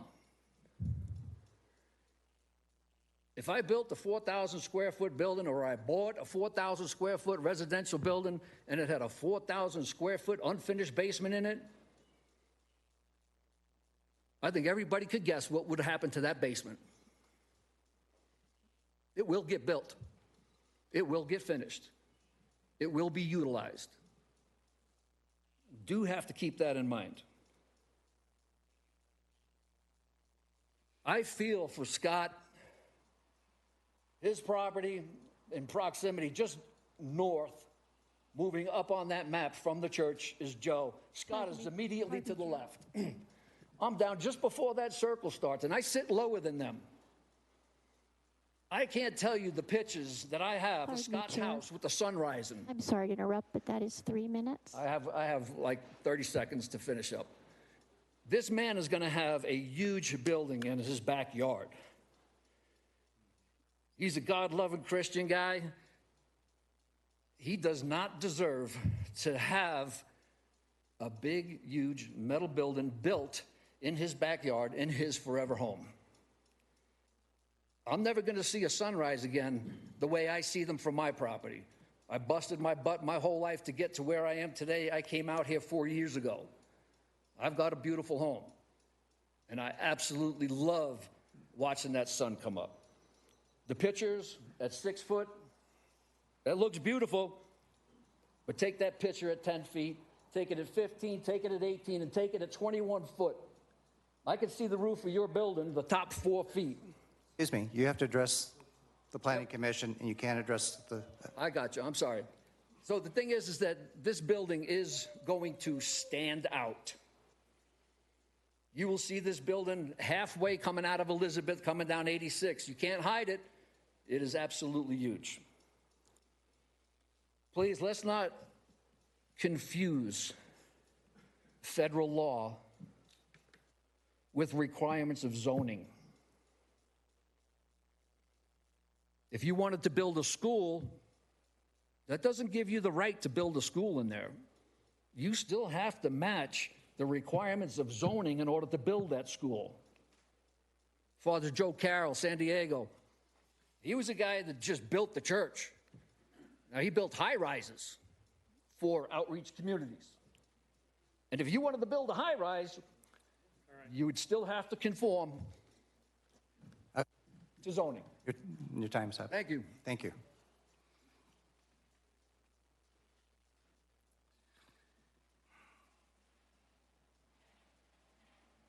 Arthur Weber. Arthur Weber, 191 Rocky Cliff Road. I want to commend the commission on making a good decision. What I'm hearing the applicant ask for is a church, and they have a church. In their own words on the sign, the way I learned about this project, the yellow sign that's in front of their property, is they wanted to do a building for storage and distribution, as you pointed out, and as I have here, that's against zoning on RA1. They want a warehouse.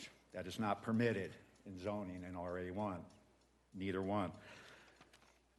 In the newer sign, they say weddings and funerals, and that happens in a church. They have a church. What they're suggesting are events, not permitted, RA1, an event center. It's here in front of me. It was up on that screen. I'm glad that I'm working on the current zoning at least.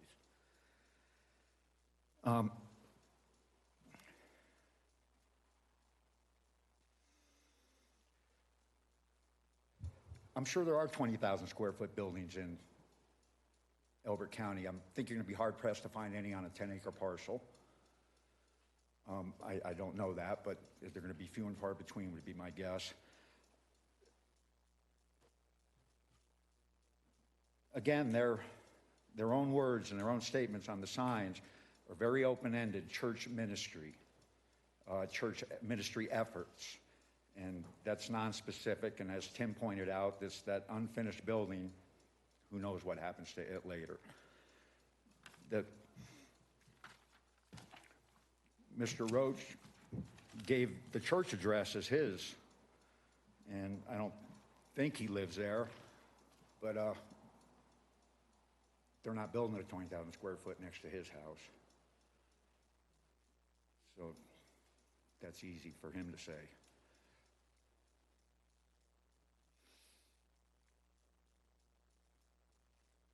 I don't go to church, and I'm non-religious. But here in Elbert County, Colorado, in the United States of America, I think my feelings and opinion should count as much as anybody else's. And I thank you for your time, and I hope you stick to your decision because it was the right one. Thank you.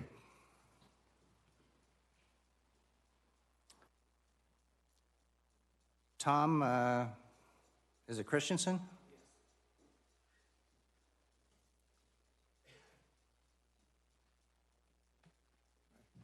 Tom Christensen. I live at 137 Rocky Cliff Road.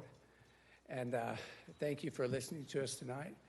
One of the things that I wanted to bring up is most of the people that are for this project do not live in that area. You know, if you were to take a consensus of the people that lived on Rocky Cliff, there's not one person in that whole area that is for this program. It's easy to want to build something when you don't live by it. But if you had a 20,000 square foot warehouse in your backyard, you don't think it's going to affect your property? Yes. That's why it bothers the people that live in that area. They don't want a commercial building. All the people that are for it, they don't live there. And, you know, if I didn't live there, I would be fine to do something like that too. But I know it will affect our property, and it will affect the traffic, and it will affect a lot of people coming to that area. And I know the church does a good job. They do a lot for the people in the community. But do they need a 20,000 square foot warehouse for a couple of offices? I don't think so. I think they could do a lot smaller building and suffice with their offices and maybe a storage unit. I don't think they need to have 20,000 square feet for, you know, like Mr. Roach explained. Excuse me. 3/4 of that is going to be vacant. Why do they need that vacant space? They need the offices, sure, give them the offices. But don't put a commercial building up there that's going to affect the property values of the people that live there. Thank you. Thank you. Carrie Swanson?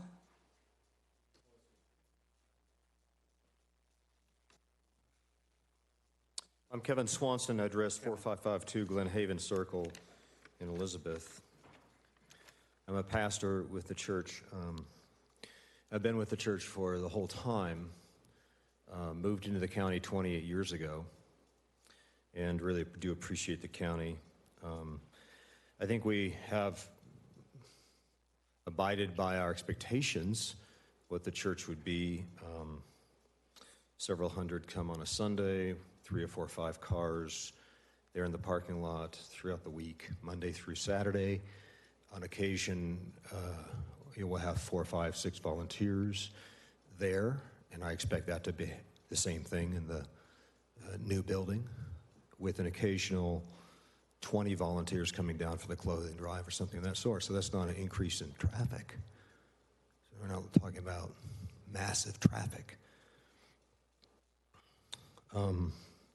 I don't believe that this is commercial at all. The uses intended are directly related to our church's vision and mission. It's already been communicated. We have no intention to provide retail store, no intention for manufacturing or for lodging this building. Our intention is to be here in the county. I've been here for 28 years. I don't expect this to be a mega church, and this is going to be 200, 300, 400 people max. I think we're maxed out at 340 anyway. But that fits for our county. And but we are a church that does ministries. We do ministries. We have no offices in our building already constructed. We have very little storage, almost none. We presently have no Christian education wing, no Sunday school rooms or extra room for Christian education resources. We have none of that. Most churches do. We have none of it. We are a church that's active in ministry. It's already been said. Some of the square footage in the 20,000 square foot plan was supposed to allow for potential ministry growth of sorts, but not much more than what would accommodate a church of 200 to 300 people, which is what we're doing right now. The pastors meet together on a regular basis in the county, and this ruling does appear to be a bit arbitrary, a little bit unsettling. As far as I know, or does the county have an official statement as to what constitutes a church or what may constitute a church or church ministries in the county? So I think this is what churches do, and we're laying this out for that purpose and want to follow through on it. And granted, I think there will be something of a continuation of our church mission and vision that we've worked on for the last, 22 years the church has existed, and 11 years at that location. Thank you. Thank you. Daniel Craig.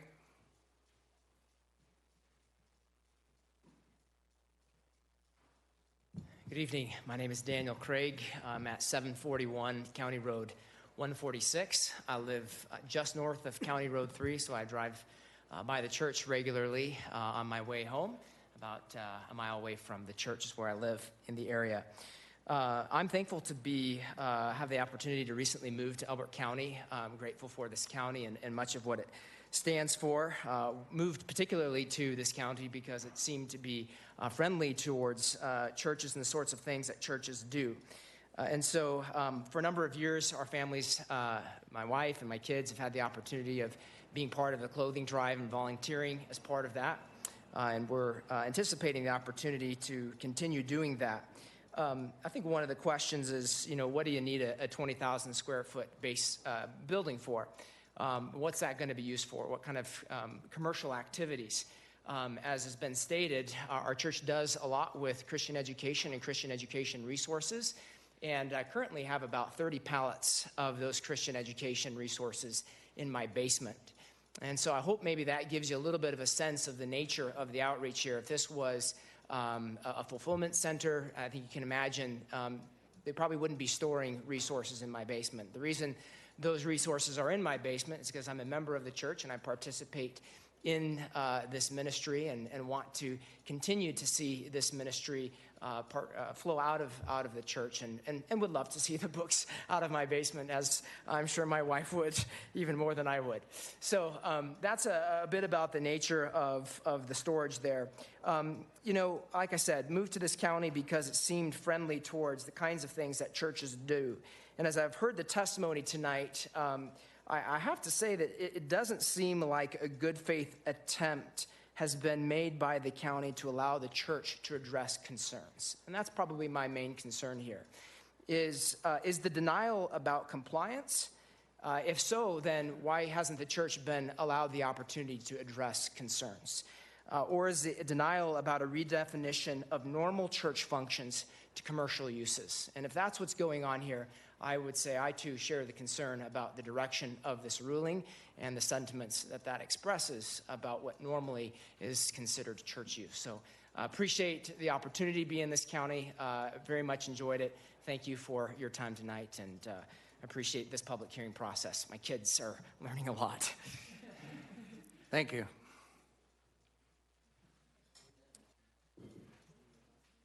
Okay, Stephen Craig.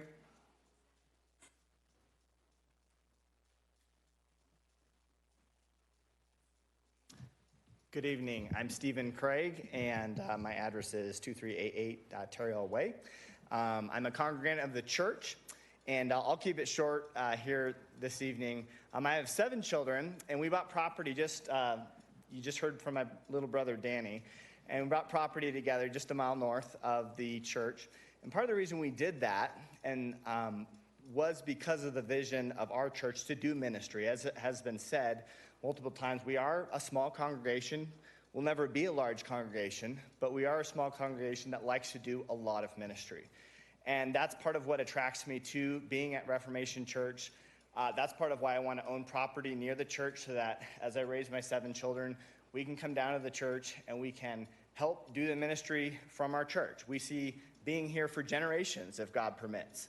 And so that's the vision that we have within the community. There's been some talk about, will things change? Yes, absolutely they do. But our desire is to be here, like I said, for generations, for our kids to do ministry out of this church with their kids. And so I just ask you to consider this appeal. Thank you for your time this evening and hearing us. Thank you.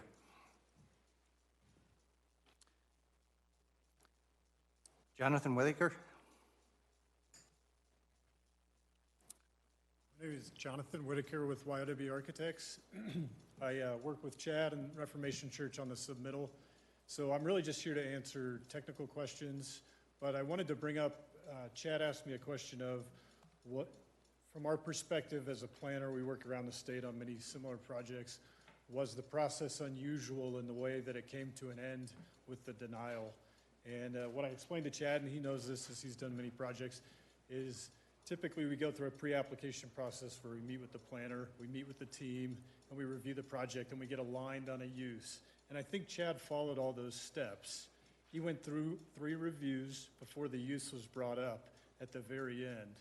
And so from my perspective, that's unprecedented. Typically the use is aligned on with the staff at the beginning of a project, or you wouldn't proceed with the development plan. There's too many resources to go into it. So I just present that to the Planning Commission here from our perspective, that it was very unusual to get a denial at the end of a project like that on the use. Thank you. The last one, last name Steele.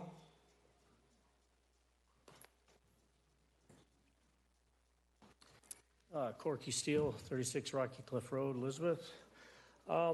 There's been a lot of good comments here tonight, but I would like to start by saying that I was there at the initial review of this church being put in place, and all the comments made by my previous neighbors about some of the commitments stated by the church that was not followed through makes us just a little skittish on any commitments they say now.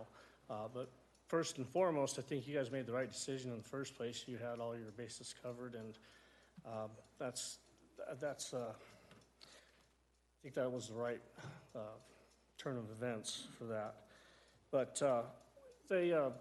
told us all these promises at that original meeting, county commissioners meeting, of this and that and the other, and nothing happened. And it's kind of funny that they all want to be good neighbors. They said that in the first meeting too, and the reason we all didn't want it approved then was because we didn't know what was going to be next. So here we are a few years down the road, and not only they're not being good neighbors, they're threatening you, the county, with lawsuits if they don't get their way. I kind of find that ironic that this is a church-going group and that's how they want to act. They pointed out they have a right of use, and unless I'm mistaken, they tried to change the zoning, and that was not approved. They were given a special use permit to allow them to use it for a church.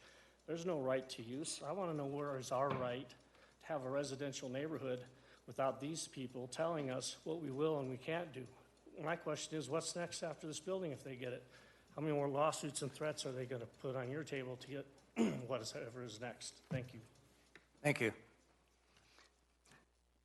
That's the last name on my list. Is there anybody else that would like to speak at this time? Any other people that want to come up and talk? Okay, hearing none, then our public comment is closed. And at this point in time, if the applicant would like to step back up and do a rebuttal to some of the comments that were made. I will just quickly maybe touch on a couple highlights that were mentioned. One was just a comment on insufficient notice, and I would just let the commission know we did notice both times according to the county's standard list, which includes a range around the property, and that was provided to us by the planner. So we didn't make it up. We did that and provided the affidavits regarding that notice. So in all respects, we did comply with the noticing requirements of the county. There was a question also, did we notice the neighbors regarding the expansion of the primary sanctuary to the fellowship hall, which happened, as the staff mentioned, 2 years ago? That was actually part of the original site plan approved by the Board of County Commissioners in 2011. So that was basically a phase that was already contemplated, already planned for, and already established. And so that was already approved. Now, the interesting thing is that the county didn't record the site plan, but they signed it. And so they did go through a process where they went, whoops, we forgot to actually record this. But they had the official, they had the one of record. It just wasn't actually recorded in the docs. So Matthew Carney went through a process with the county a year ago when they remembered, like, oh, we didn't actually record that, but it was an official process. There was a comment about the paving the roads and the acceleration lane, like back in 2011. I admit I was not part of that original process. I think I was still in college back when that happened or whatever. So in that process, I spoke with the civil engineer that did guide that through the process. And in that process, my understanding from his description is that there was a discussion around if the church gets to a certain size, generating a certain number of trips, the traffic engineering department is going to lay on some requirements regarding some improvement. But if it stays under a certain size, those requirements kind of are not deemed to be required by the Public Works Department. And so the threshold that the church did decide to build at in terms of size didn't generate those requirements as a result. And thus they were not required of the church because the church opted to be a certain size. So basically, if the church was going to come in and do some New Life Church down in Colorado Springs mega church, obviously they would have had to do all this stuff, right? And it probably wouldn't have gotten approved for other reasons, right? But if the church stayed at a certain size in terms of occupancy of the building, then the traffic department determined that those were not necessary. So those were not fundamentally decided to be required of the church by the county. That's what was told to me by the civil engineer who was there. I have not found any record to the contrary and believe that to be the correct narrative regarding that. There was a couple comments on a homeless shelter. This is kind of an interesting topic of discussion because the first community feedback I had heard about was a next door thread that was kind of between some neighbors about the project. And the comment was, Reformation Church is building a homeless shelter, which I don't know where that comment came from. It was never in any of our narrative. It's not our plan. It would not be an allowed use under the zone. It's just that wouldn't be something that we've never contemplated that before. I have no clue where that happened, and as soon as I saw that, I went on to next door and said, hey, I'm the deacon in charge of this. We have no idea where this came from. It is not an idea that I've ever heard of other than that one next door thread. So I guess I'm just telling you, the county, we've had no intention of building a homeless shelter there. It is interesting that actually was here before you guys a year and a half ago, subdividing the property where my family is living just north of the church. And it's the Rockhaven subdivision. And that was actually the same thing that the neighbors brought to us, is that we were starting a homeless shelter and bringing all these refugees in. So I'm not sure where that came from, but it has come up both times, and that is not something that has ever been a plan of ours. There was a comment on water. The water and septic use issue was looked at by the county health department and the engineer and determined not to be any material net increase in the water. And then just a comment also, the question was like, what kind of control over future uses? And my comment would be is we can't just turn around and sell this building to Big R, because that would not be an allowed use. So if the church leaves, we do have to find someone for that facility that is incompatible with the zoning, which there are not a lot of options for that in RA1 zoning. So I think maybe just to allay your concerns over maybe what the neighbors had expressed. Well, what if the church moves on? If the church moves on, we will comply with and the new owner will have to comply with the zoning. And that allows for, by right, a church and its accessory uses and buildings, and a small number of other uses, but not commercial uses. So we would be respecting that.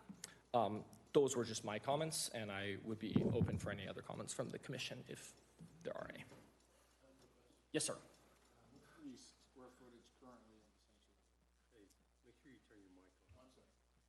The current square footage of the sanctuary, or the portion of the building? The sanctuary portion of the building that you're using now for the clothing. Yeah, that's a good question. I don't know off the top of my head, but maybe so there's a sanctuary, there's a lobby, a little kitchen area, some bathrooms. That area together, prior to the addition of the fellowship hall, was 8,500 square feet.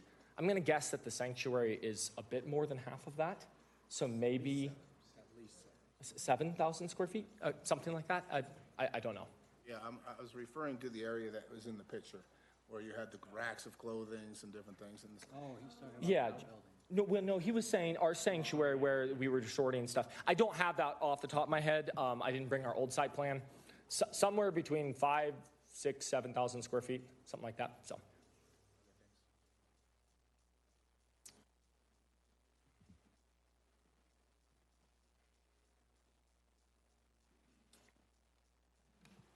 Just a couple quick questions. Yes, sir. As you're looking at, a couple of mentions. One gentleman mentioned he had 30 or 40 pallets of books. You mentioned that you have a barn that's full of material. How big is your barn? Maybe 1,000 square feet. Okay. And as you're looking at this, right, so all of the things that are, I'm sure you're housing other books in other people's basements, other material in other people's barns or in their basements. How fast will it take you to fill up that warehouse? I don't know. I would say that it's not going to be immediately full when we open it up. We left room so that we wouldn't be immediately full. The next question becomes, as you're looking at the parking lot area and the zone area on the back side of the building that talks about semi-trailers being able to pull up to the facility. How much of that do you expect? How much traffic do you expect from that semi-trailer set of routines? That was actually narrative added by the staff. That was not provided by us as the applicant. We don't anticipate a lot of semi-trailer. When you saw that semi-trailer, that was their addition to our site plan. That was not our site plan. So that wasn't particularly clear from the presentation, but that was not our comment. That was their comment. We don't have a lot of semi-trailer traffic. Generally speaking, if a truck were to come, it would be a box truck, not a semi-trailer.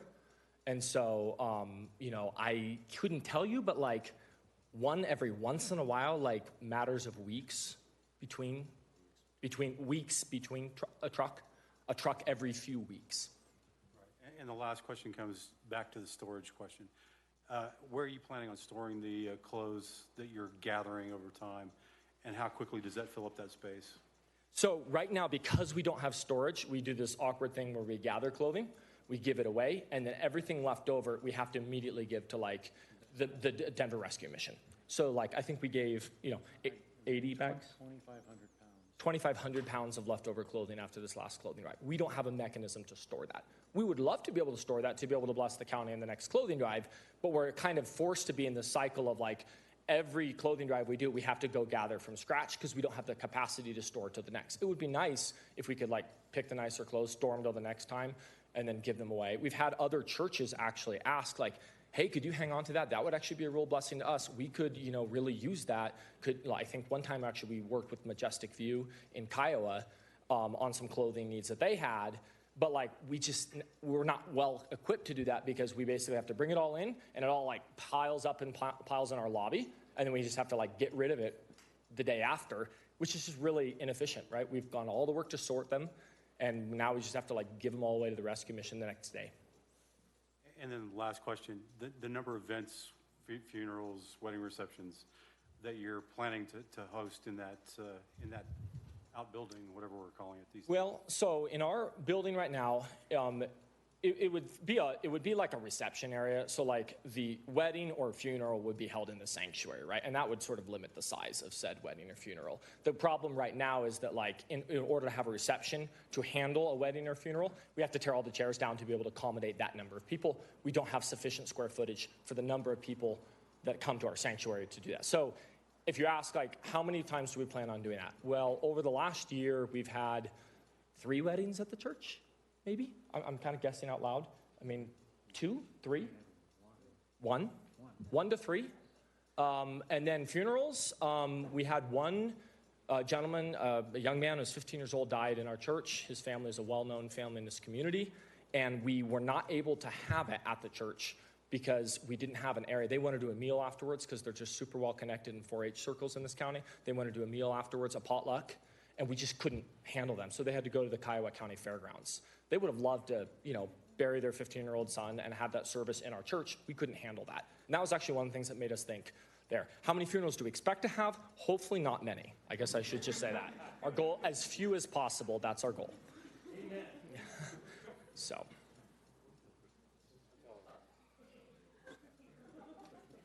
Okay, let's start over here on the left. Start over here and work. Fine. Go ahead. We'll start over here and work our way around. Real quick,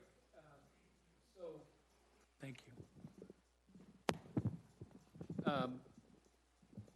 I read about visual screening and light photometrics. I didn't see anything to discuss noise mitigation, and I wanted to ask you, and vis-a-vis your architect, did you guys discuss anything related to mitigating noise and possibly even maybe making the facility more of a below grade structure so that it lowers the height of and also with that berming provides some additional screening? Yeah, no, that's a great question. It actually was the primary reason that we ended up with the site plan that we did. Like, of all the places on the building to put this was not the most ideal. This is sort of tucked back in the corner. As you saw from the pictures, it's kind of sort of not really close to anything on the property, right? It's shielded from the neighbor on the north by a number of outbuildings and tree banks from him. It's like you hardly can see the neighbor on the west because the slope goes up over there. It's shielded from our neighbor on the south by our main building, and then on the east side, it's just the county road, but kind of pulled off there. So the whole point was to put the parking lot on the west side of the building so that it shields that as much as possible. So that's kind of the most shielded spot for like noise. Because of the very limited number of trips that we expect this building to generate, we don't expect a large noise problem, right? This, like I said, the peak trips daily are expected to be less than 10% of the current daily peak trips that happen at this church. So it's just not a very significant impact there. But with that being said, we provided an initial landscaping plan, and then the county came back and said, please beef up your landscaping and buffering in these areas and we said, hey, we're proposing X number of extra trees and bushes and all that. Does that look good? The county planner was like, yes, that looks good. Good job. You met that requirement. So we are attempting to buffer whatever noise may happen through that landscape buffering. Yeah, when you had mentioned that your height is 6 foot, I think about a 15 or more foot building height, probably closer to the 18.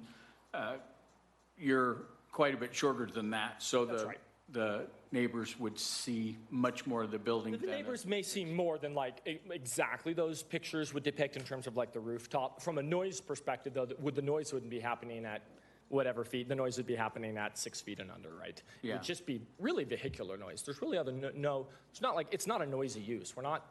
A semi makes quite a bit more noise if, you're driving a big rig. Every few weeks, yes, that, a truck may come through. Yep. Yep.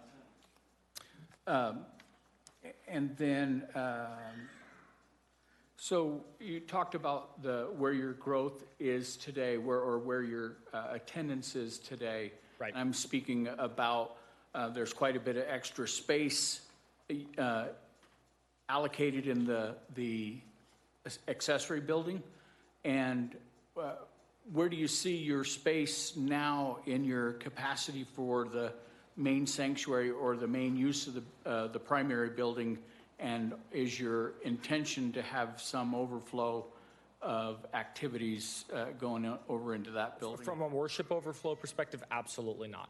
The activities that would happen there would be, like I said, a funeral reception or something like that. Our church is not, we don't do the campus model. We don't live stream our pastor. That's what I was even during COVID, we didn't really do that. And so that was slightly controversial. But we kind of did the whole in-person worship thing because that's how we as a church believe that. I would venture to speak on behalf of the church to say we would be planting a new church somewhere else if we fundamentally outgrew the congregational size. And that is the sanctuary is the limiting, scope for the church. And we're just trying to do the ministry in association with the sanctuary size. The sanctuary size doesn't have that much room to grow because it's a fire department problem, right? Fire department kind of tells you how many you can legally have in your building, so. Okay, thank you.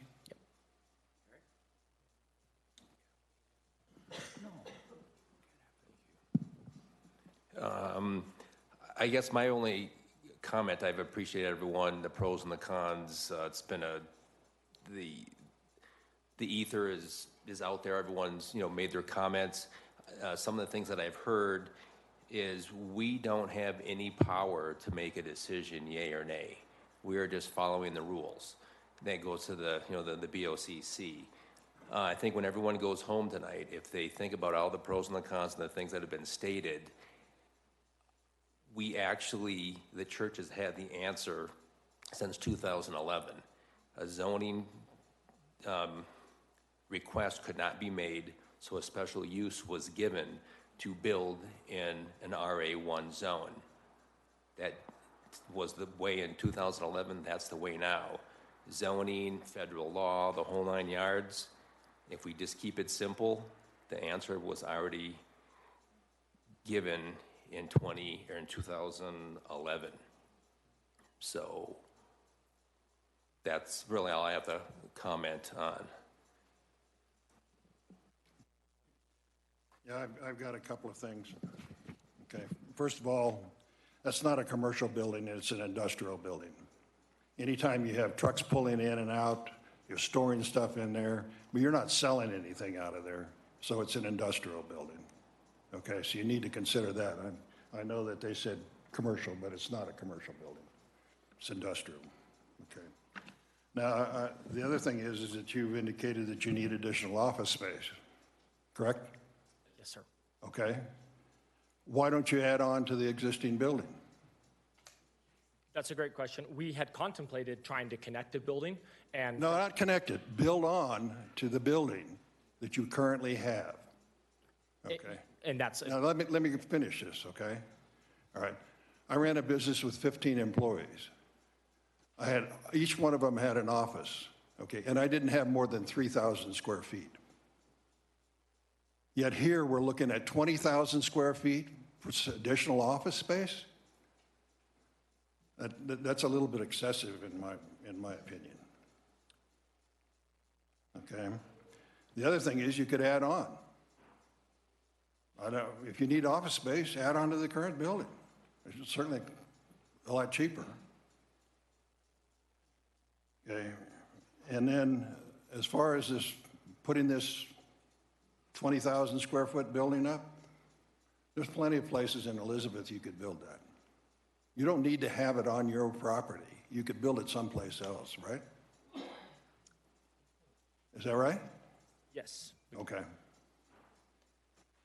Yeah, because this new building, okay, is bigger than your current church. So that's where I have a problem with it. Yeah. Okay. Water, okay. One thing that concerns me out here, okay, is the lack of water to put out fires. And if you don't have a facility, and I'm not sure whether I saw any of that about the water for fire suppression. Yeah, there is the same. But you don't have it. You're going to put a tank in. You're going to put a well. What are you going to do? The same cistern that is fire mitigation for the church building. That's not sufficient. Okay, you get a fire in that 20,000 square foot building, it's going to be all over this county. So you need, that's something you need. Now, that being said, okay, I really appreciate what you guys do, okay? I think it's a great thing, okay? But you need to consider the issues, okay? One, that your neighbors have, okay? And you also need to consider the issues that, you know, what you're doing is putting a large building out there, okay? For what purpose? If it's an industrial use and it's not zoned industrial. Appreciate those comments. Just to maybe provide a touch of contextual clarity, the neighbor directly to our south has 4 buildings on his lot. There's a primary structure. Wait a minute. It doesn't matter what the neighbors have, okay? It's what you're planning on doing, okay? We don't have the neighbor up here, okay, applying for something. We have you guys, okay? And I just make my comments are based on what you're doing, okay, or not doing, okay, not what your neighbor is doing. And if he has 4 buildings, that's fine. He probably got approval to do that. So, okay. So I guess I'm through. Appreciate that. Thank you. Yeah, it seems to me that we have 2 extremes. We have the church wanting to do good works, and they want a commercial/industrial building. No one knows how to classify it. Is it just an outbuilding? It's been called 5 different names. And I want to ask you if there's been any thought, and I'm sure you have, into mitigating some of the neighbors' concerns. You mentioned you don't do a lot of truck activity, so why is there a loading dock? That's commercial. That's industrial.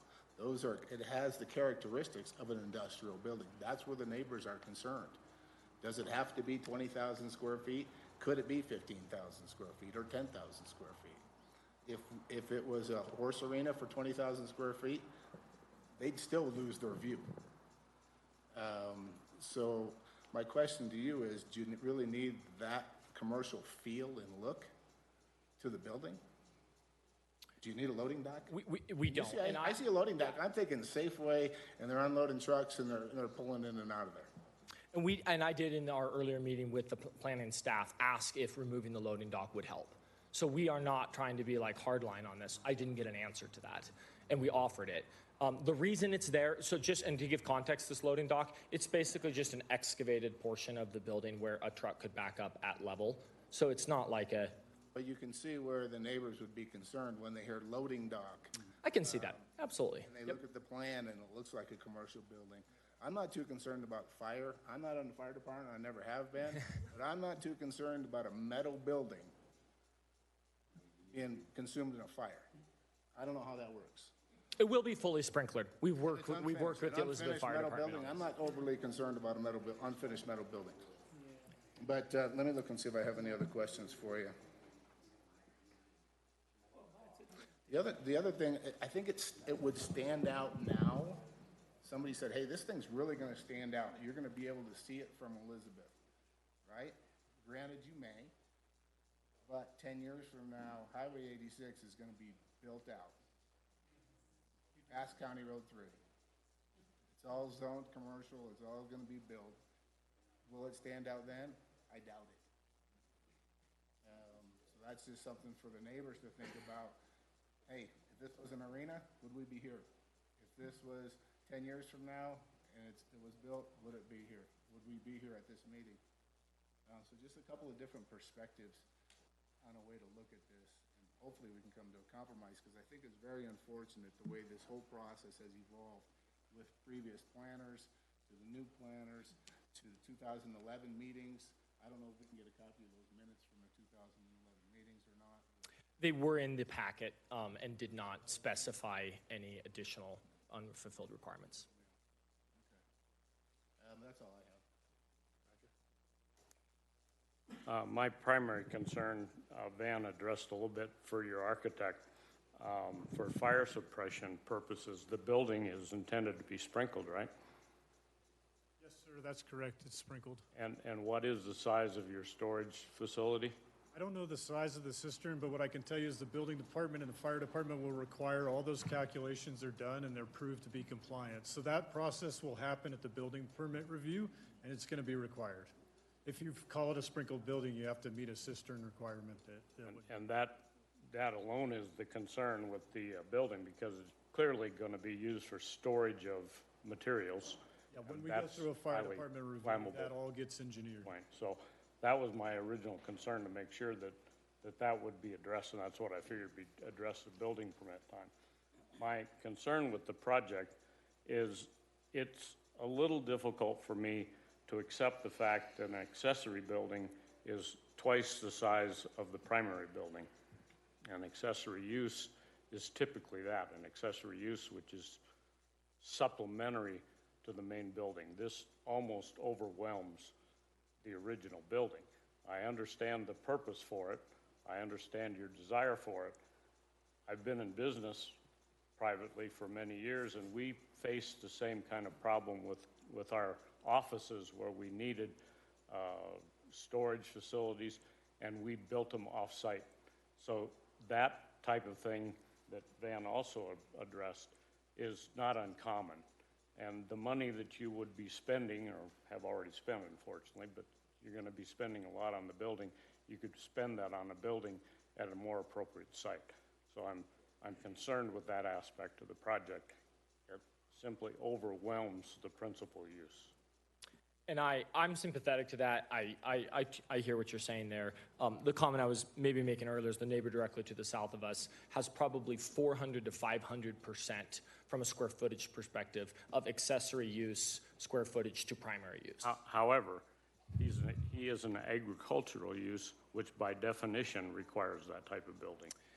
And I guess I would say that residential has just as much right to be on the property as church does, and they both have rights to have their accessory uses and accessory buildings with them. That's the point of a use by right, is both of us have an equal right to be there with the uses that are entailed by our use. His is residential, so his barns are horse barns. We're a church, so our warehouse helps serve ministry causes, but both of us have that right, and it is, I would say, normative action in this county for accessory buildings to be significantly sized, in some cases by orders of magnitude more. Our total square footage on our building right now is like 11,500 is as currently built, and then so if you look at that from that perspective, it's not even double, versus our direct next door neighbors probably 4 to 5 times from a square footage ratio. So, but I am sympathetic to, does it feel accessory? And that's something that we weighed hard, and I feel like we've made hopefully a good case that this, from a trip perspective, from a traffic perspective, from an impact perspective, is minimal compared to our primary use. And so the size of building is a factor, but traffic generation is a factor, just the general use of the building, water use, septic use, all of those things, it's nominal increase in use, very nominal.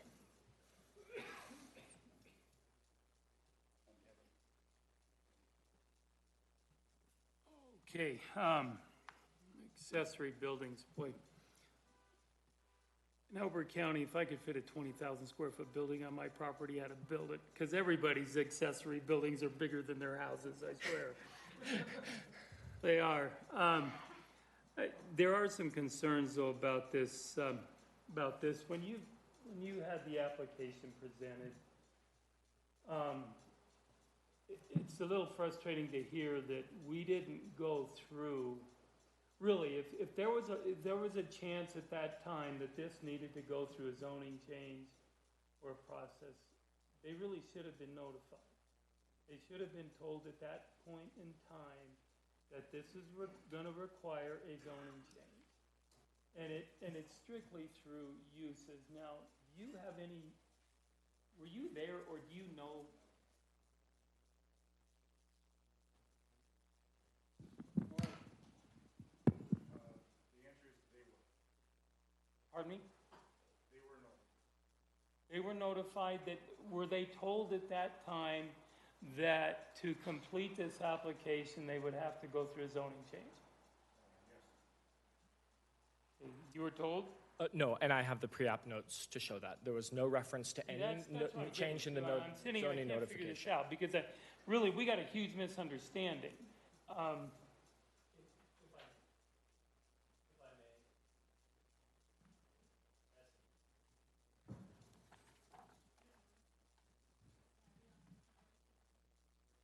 I'll just speak loudly.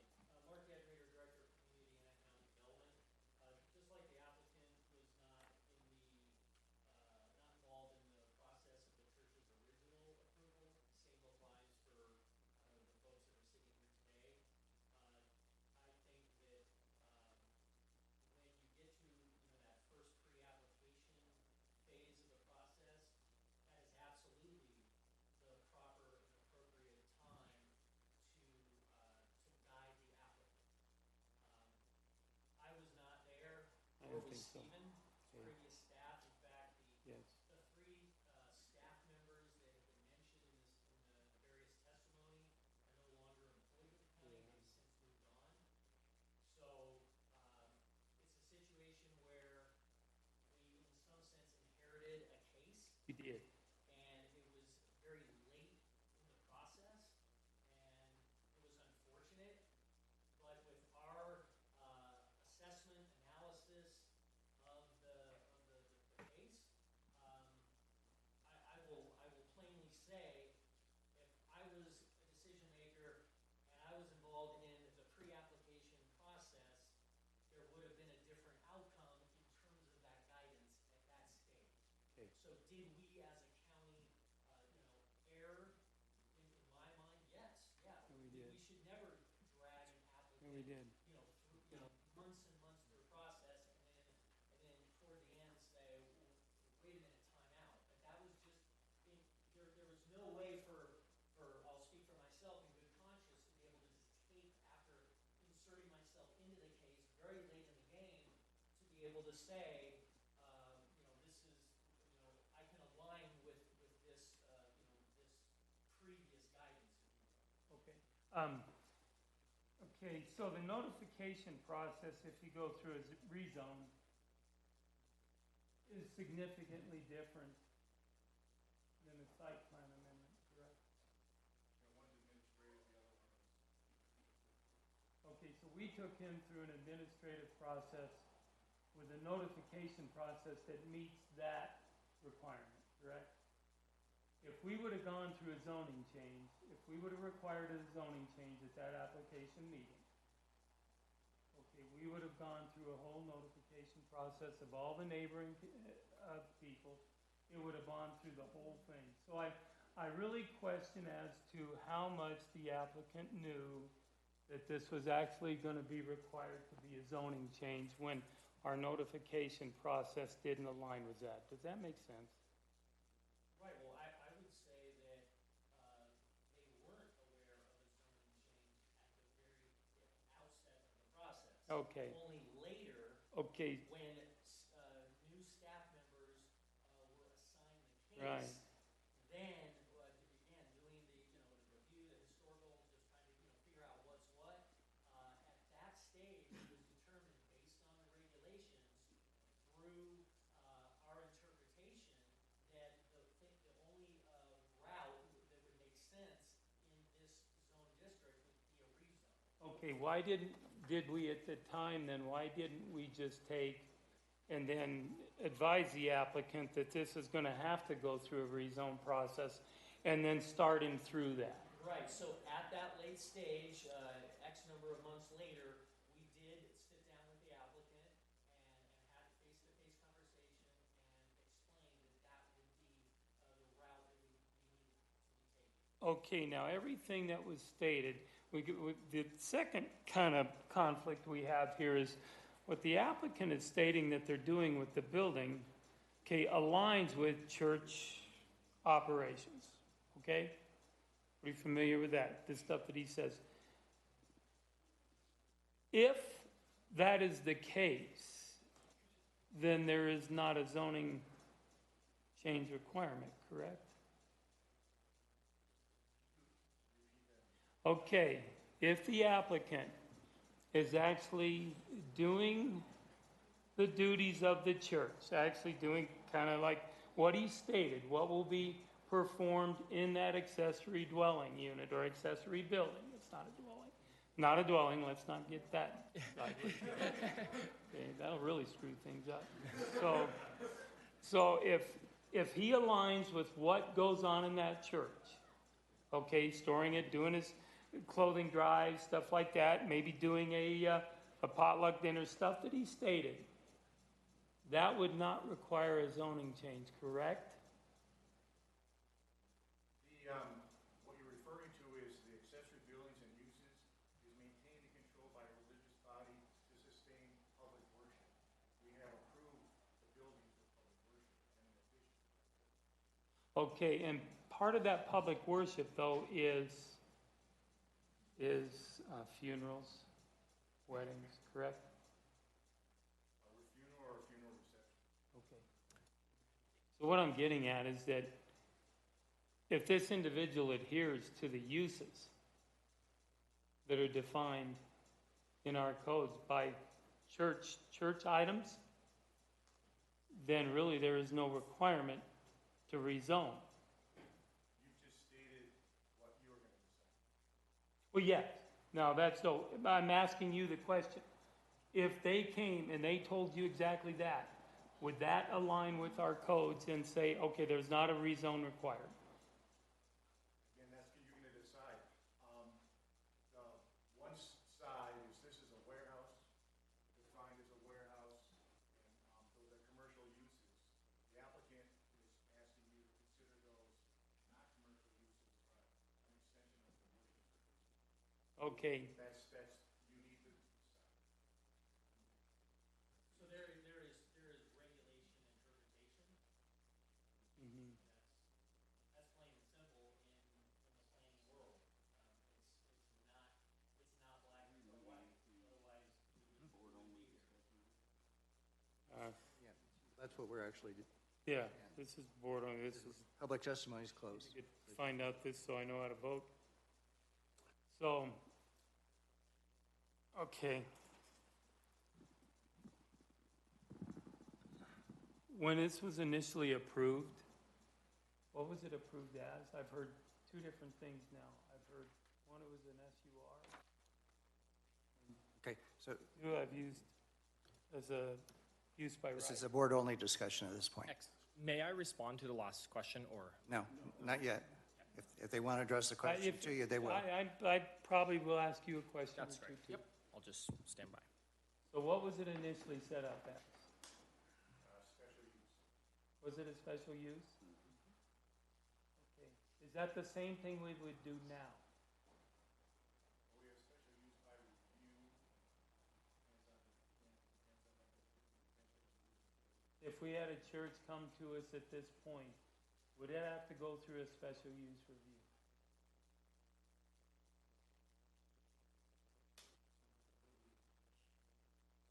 A good what? A good legal question. Dan- Can you tell me? Danny, can I address that?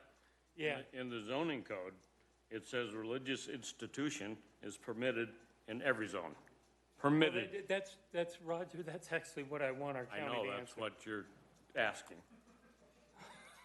Hey, Danny, Okay, well, that's good. That's what Danny. I was hoping I would hear from from my understanding, that a church is a use by right. On any property. Yeah. That is correct. That is in our code, correct? Okay. I also question then why it went through an SUR before. Right.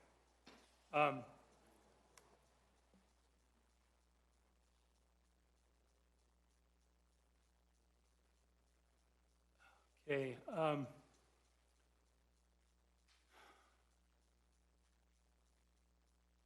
The water. Okay, you're maintaining a residential well and the state approved that. Yes. Okay.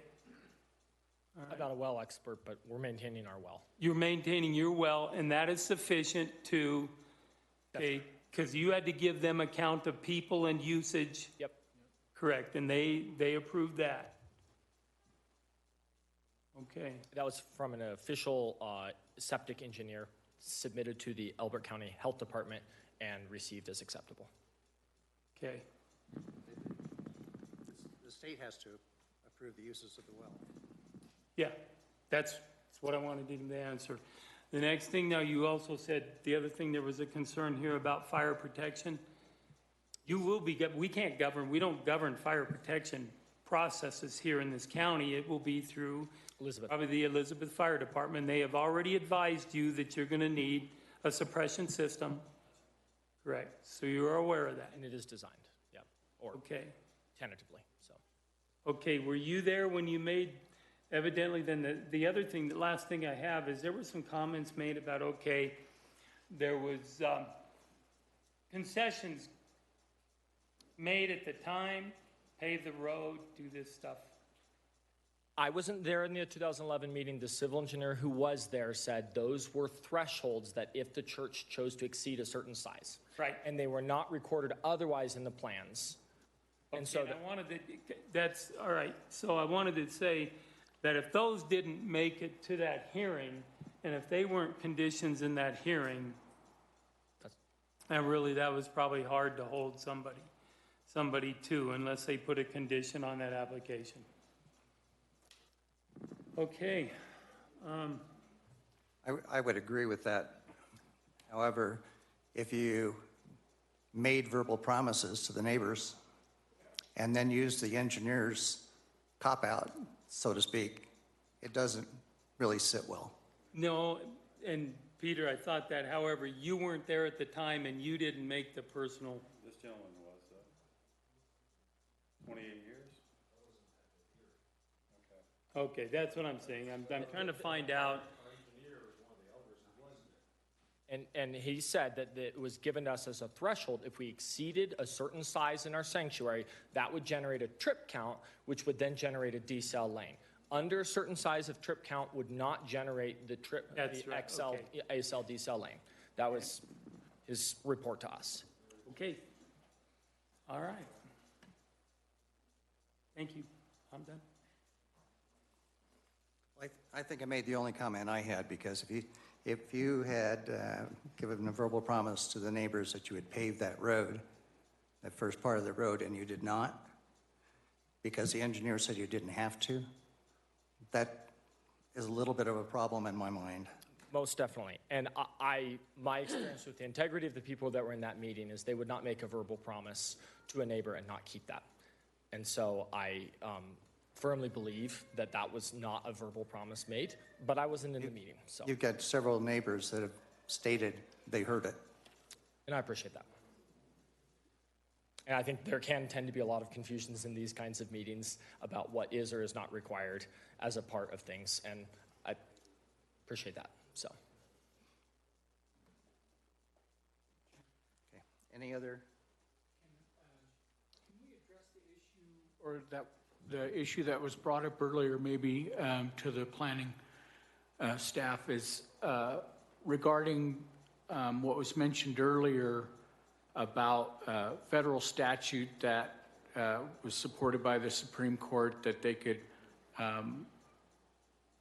have built structures that were virtually any use. I mean, I don't remember exact wording, but is the planning department have a handle on that legal bridge? Is there some relationship that we understand between the federal side and how it impacts our zoning regulations? We have had internal conversations with our legal department, but we're certainly not going to comment on that topic here unless we have our legal counsel present, which obviously we don't. Mark, I'd like to make a point on that, okay? I lived in Boulder at the time. The problem wasn't building a 20,000 square foot warehouse in Boulder. The problem was adding on to a existing church. So, yes, you have a right to do that, right? That's a right that the church has. And that's what was decided by the Supreme Court. On one quick note, that letter that was sent in, I don't remember seeing that in our package. The letter was presented as a part of our presentation. It wasn't forwarded on ahead of time. Okay, would you give a copy of that I absolutely can. to our CDS department? No, you can just give it to the CDS department. I also have here a copy of the county's actual response to us from our pre-app meeting. It's 2 pages. It can be read in 1 to 2 minutes. So if you would like to resolve the question as to whether the county commented on the use after our pre-app meeting, it's here. You can also see the responses from the county in our October submittal and as well our January submittal regarding that topic. So. Any other comments? Real quick. Hey, Chad, you don't have any of the thresholds for the traffic study and for the improvements to the road? Any of those thresholds come to your mind, or you have any documentation with those thresholds? I don't. The recollection is that really big churches with really huge sanctuaries that generate a lot of traffic are going to have a different traffic impact. And the county basically said, we're going to consider you to not have enough traffic impact to generate putting in an A-cell, D-cell lane on County Road 86, which is a significant project. That's just, to be clear, hundreds of thousands of dollars. And they basically said, look, this is the size of church that would, generate that. And so it wasn't a tricky, we're going to work around that.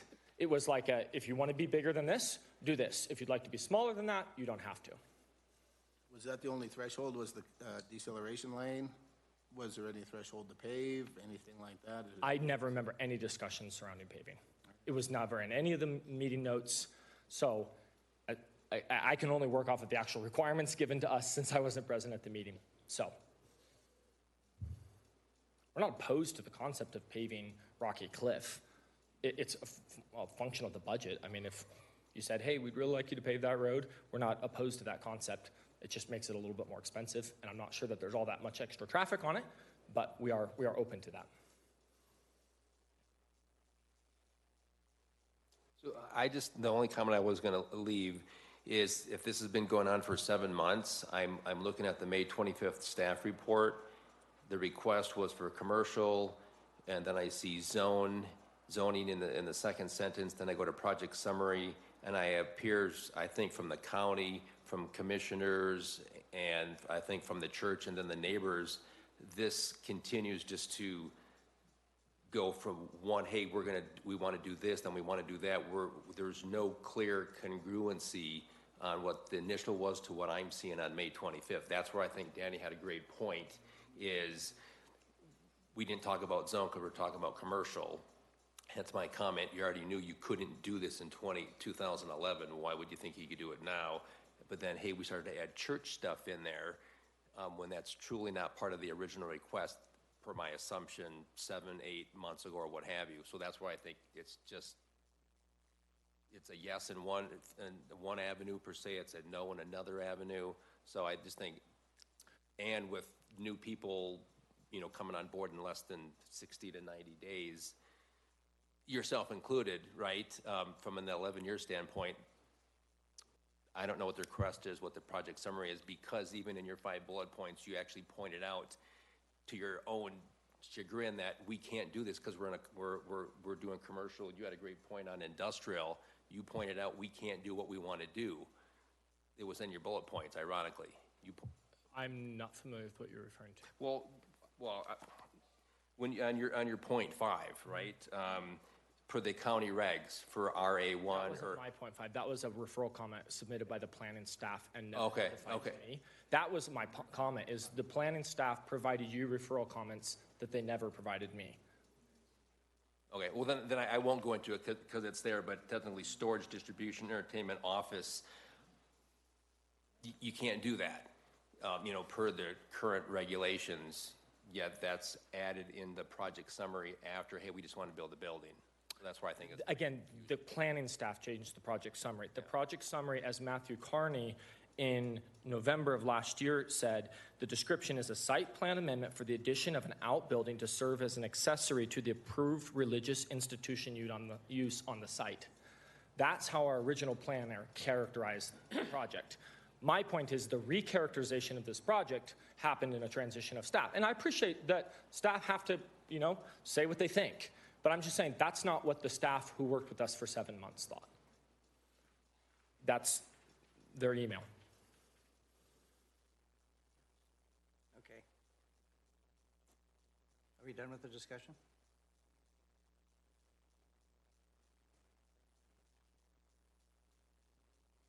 Okay. Would you like to make a motion, Danny? Okay, my motion. I actually move. Do we need to have more for No? Just call for a vote? Don't think we're aligned. We're not gonna be. This is, Make a motion. What about? Yeah, this has been the board-only discussion that we've been going through. yeah, we've done, we're, And we've got him up here. Okay, We so, haven't actually had a board-only discussion. okay, so let's, I'm okay if we're saying. no, that's okay. But let's be clear. Okay, let's call it the board-only discussion. Is there any more discussion at this point?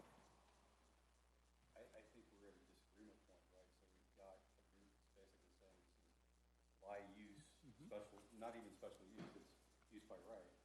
And I think we've got another segment of the board that's sitting here going, planning commission is sitting here thinking, this is truly a situation where you have a special use and it's miscategorized as a process error from the original discussion points. And I think that's kind of where we're at here, and that's why we're stuck a little bit. So we're gonna get to a point where we're gonna have a split decision. that's okay. Yeah, I mean, I'm fairly certain we're gonna have a split decision. Me too. Me too at this point.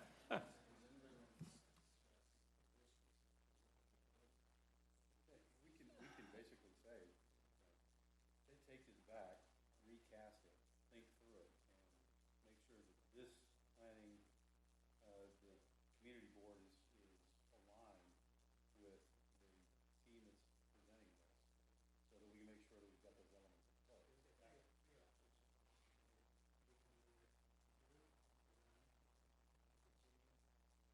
what I'm thinking, it's continuous.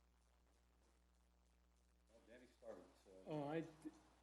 Well, if we're gonna talk about a continuance, I would tend to disagree with the continuance. It's been pushed along long enough. It needs to go to the board, and the board needs to essentially tell you, okay, go back to the drawing board, we're gonna vote it down, or we're gonna do something. But really, what we're doing here is we're just recommending something to the board. And the board is the only group who can say, start over, okay, deny it, or approve it. But again, it's about, we've been presented the facts, Mm-hmm. and as we're looking at the facts, we don't have an alignment in terms of. No, I know we don't. What we're doing, and so we either, to your point, we either split the decision or we continue, and I think there's grounds for continuance. Well, I think we split the decision. Because really, what comes out of this board is only. A recommendation. Exactly, Roger. Fair enough. Proceed away. I mean, why continue it and have people come back in another 2 weeks to go through all this? I mean, when really the only ones who are gonna be able to settle it is the board. No matter what we do, it goes to the board. Yeah, I mean, if we have a split decision is actually a Really doesn't matter. It's gonna go to whatever we came up with.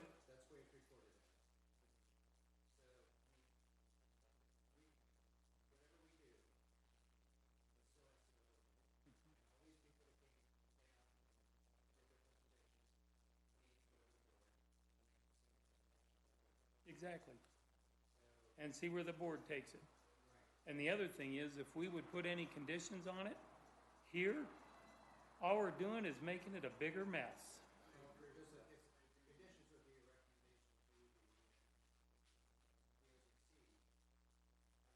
And I would just, yeah.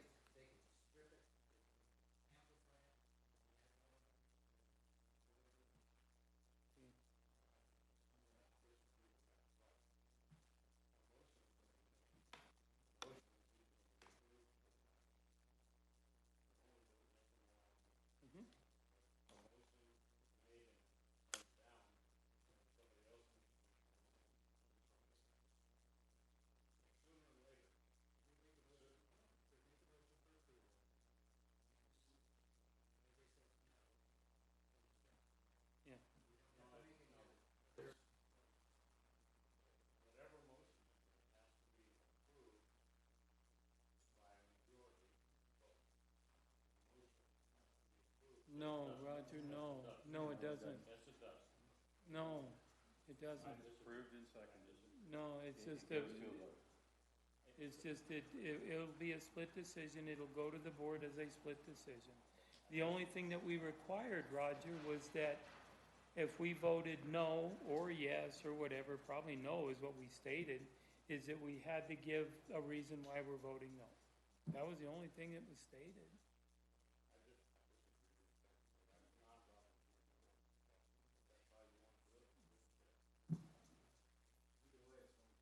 Yeah. Yeah.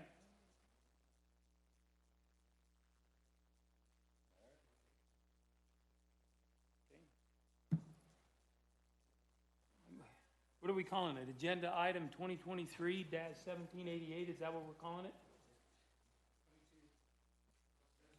2023-1788. I move that we recommend approval for 2023-1788.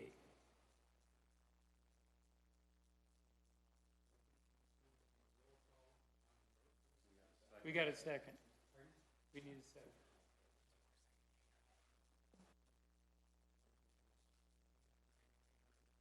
I second it.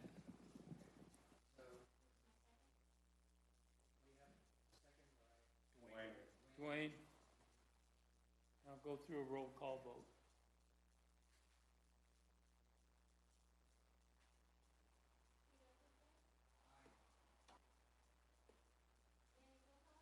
Yes.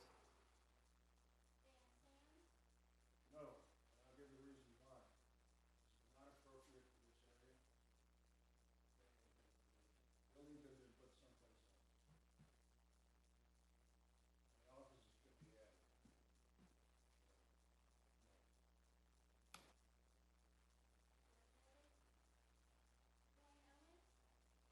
Aye.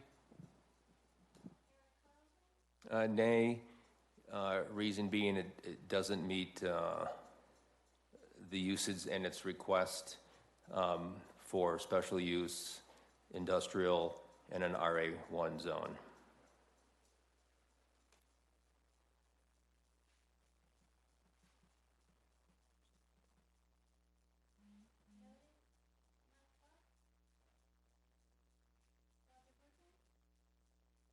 I vote no because I believe that this building constitutes a storage warehouse facility that's not allowed in the zone. And further, it's not in harmony with the neighborhood.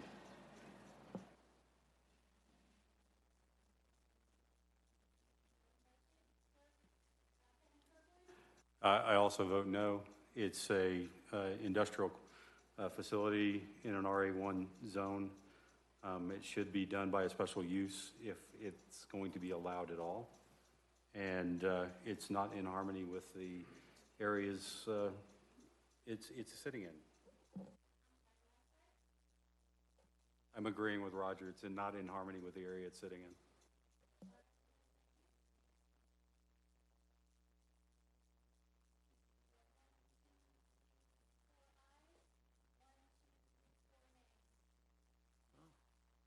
Okay. I move with adjourn. Aye. Unanimous.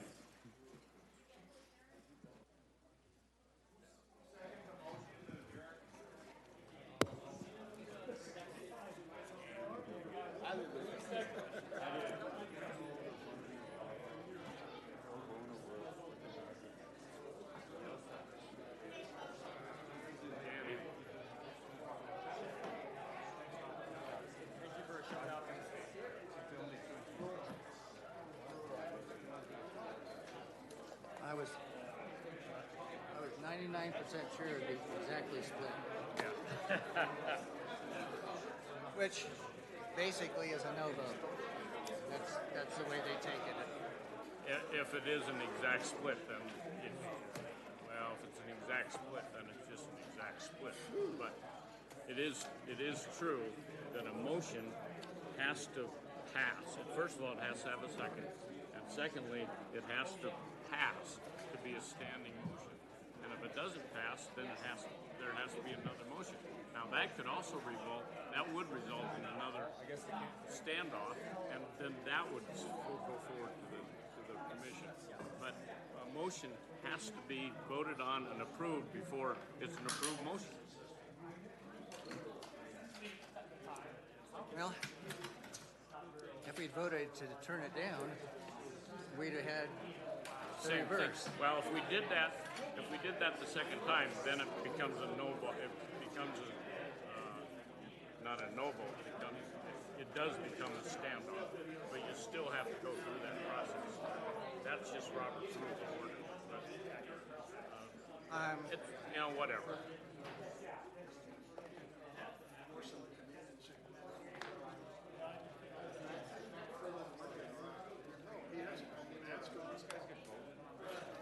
But it's interesting that you thought that in the first place.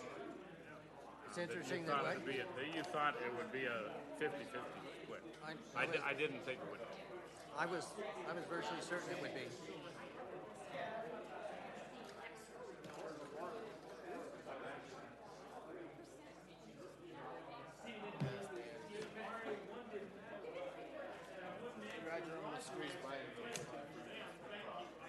I'm sorry if I butted in. I'm just sitting here looking at the zoning code. They ought to see.